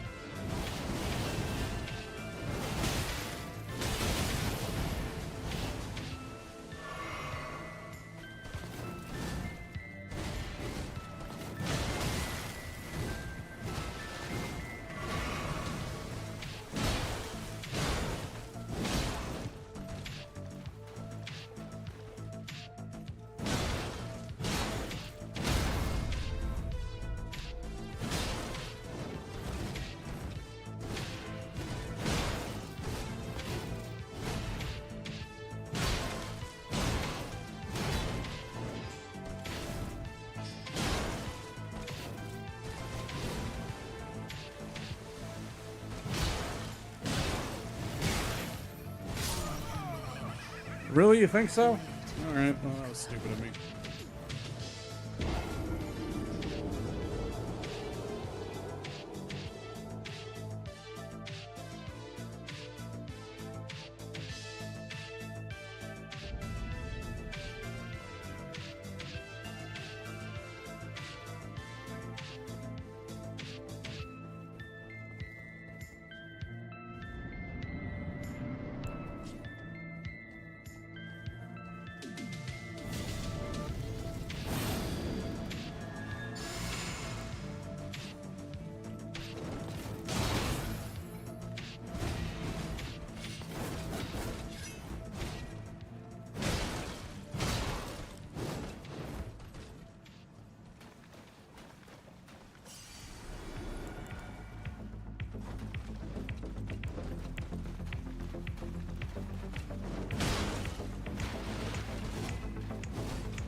I gotta stop doing that.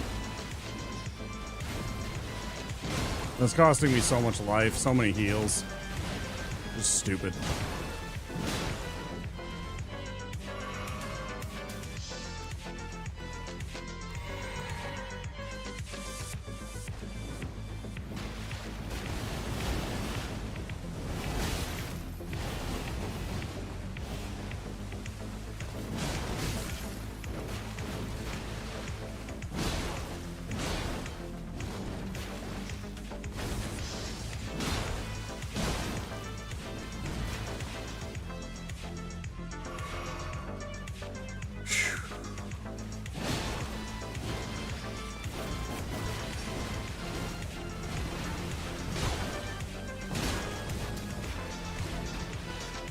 I fundamentally feel like this is a much tougher phase. Like, even though she's got some nasty abilities, phase 2, I feel like this is a much harder part of the fight than the second. Her defenses are so much lower because she loses all of her armor.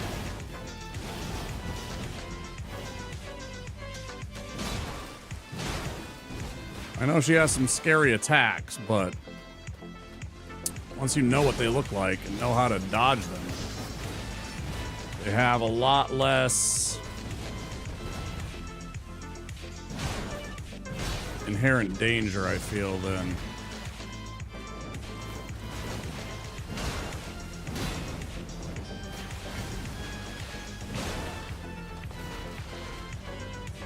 don't greed.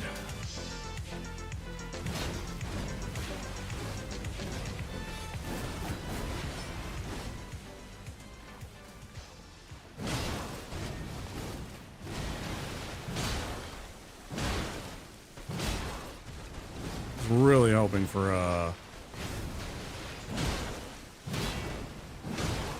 stagger there.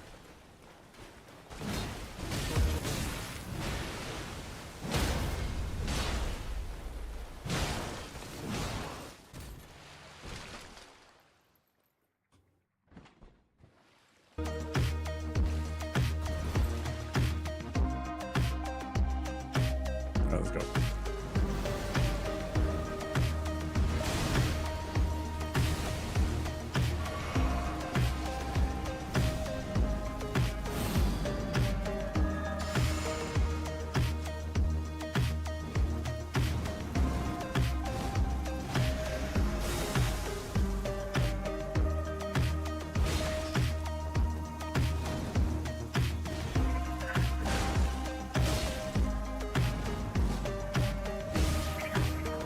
I do a little bit hate the range of some of her attacks.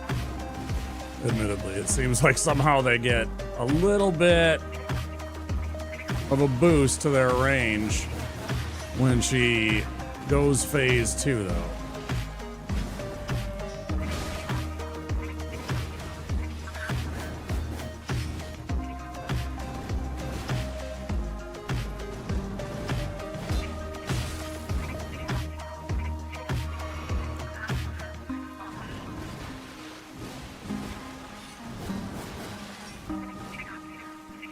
I'm really scared of the waterfowl right now. I know it's soon.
Let's go a couple more times.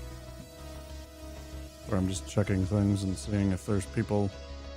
Starting to look at people, see if there's still people on that I know that are in the category that I could raid. You know how it is. Need a couple more tries. I felt good about that one. I can now say I can end and feel good about it. I made it to phase 2. I did what I wanted to do. Feel good about that. But now I want to see if I can give it another, maybe another serious try. I felt really good about that for the most part. If I cleaned up a couple of the greeds.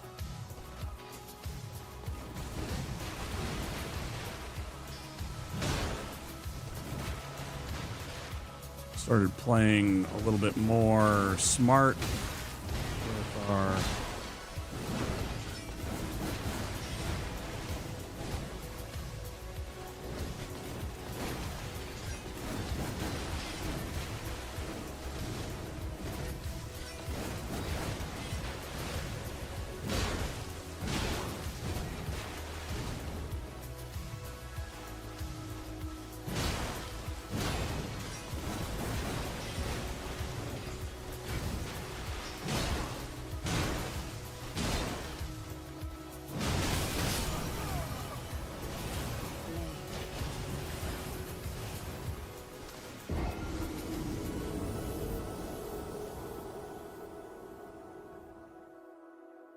I wonder if I had the great sword, if I would have been able to stagger her out of that. I know before she starts it that you can actually hit her out of it. Like before she actually starts pinwheeling, like while she's up there in the air for a second. Because I know the freezing pots will knock her out of that. You can hit her in the face with a freezing pot while she's prepping waterfowl and it just shuts her down. It's funny.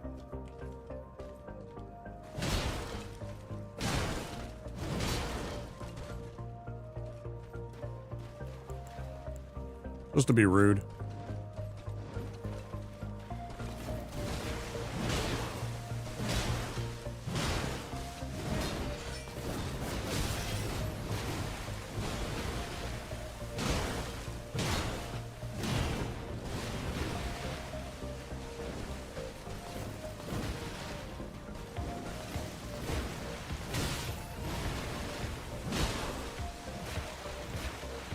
Yeah, she definitely wants the waterfall now. We'll just activate that. Come on. Just do it. I hate when she prances around like this, like as if she doesn't want to. You can tell by the way she's walking around very passively that she wants to. She was just trying to find an opening, get close enough to me so that it's dangerous. That was stupid.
Funny, I know I have the tools necessary to no-hit this lady. If I could just figure out a couple of the moves a little better. Because I got most of it down. There's just a couple of things like the, couple of the phase 2 attacks and then this when it's close up.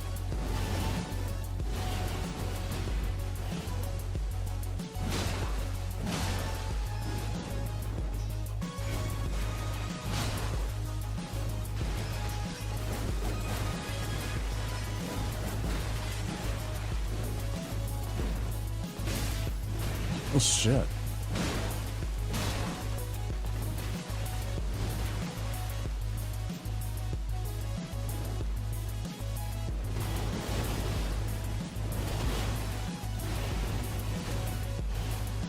Might as well.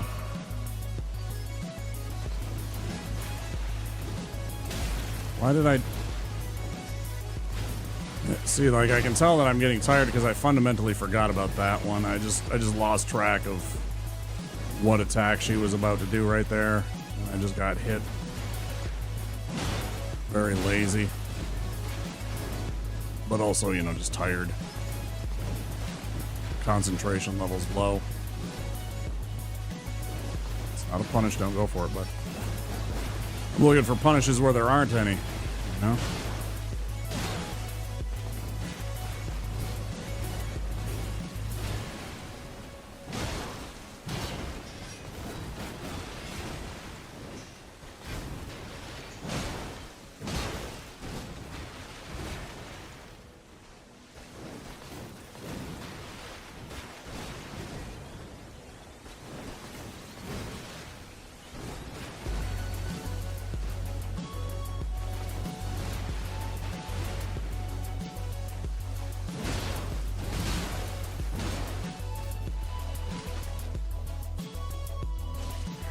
See what we can do.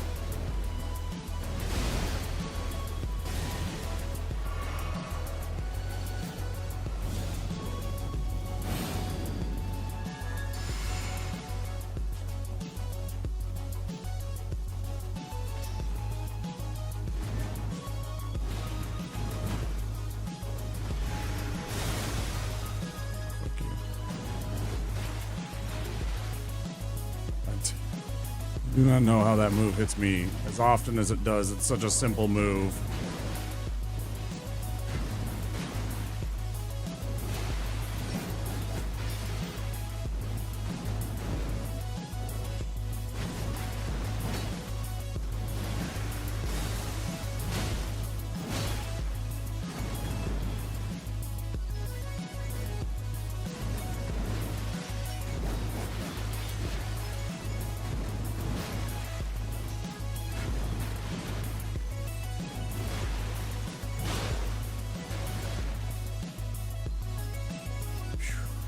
Gonna waterfowl, or she wants to. Trying to get close.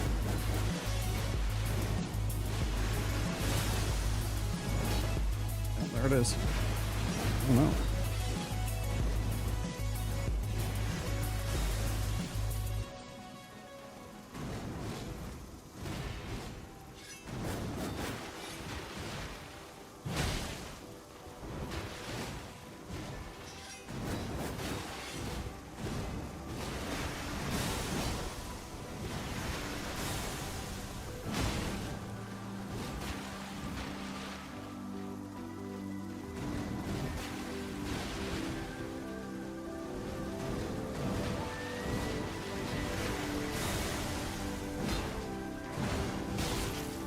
That was a really bad exchange.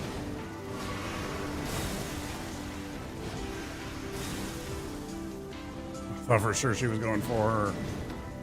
Oh, I can't think of the name of it, but where she swoops down with like 5 different copies of herself. Gosh. That move still gets me sometimes.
I think that's going to do it for me.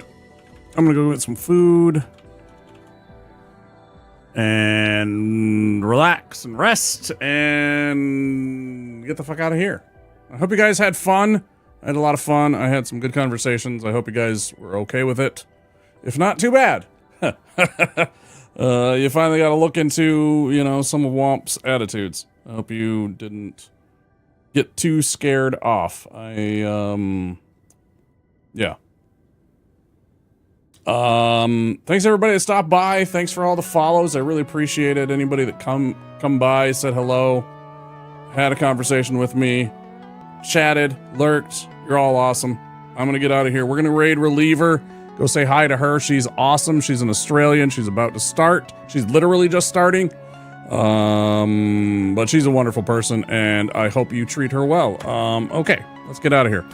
If you want to participate in the sub, and I would really appreciate it if some of you out there do, here are some raid messages for subs. If you're not a sub, you can use the one with the eyes. I'm going to go full degenerate, since I know that it's going to be her crew anyways. So yeah. We're going to go say hi to Ree, and hopefully you guys will have fun over there. She is very welcoming. And lots of fun. Show her some love, okay? You never know. Look for me on my Discord. Join my Discord. Come find when I go live. Check it out. All that good stuff. Yeah. All right. See you over in Reliever's channel. Have a great Thursday, Friday, wherever you happen to be. I hope you have an excellent day, okay? Bye-bye.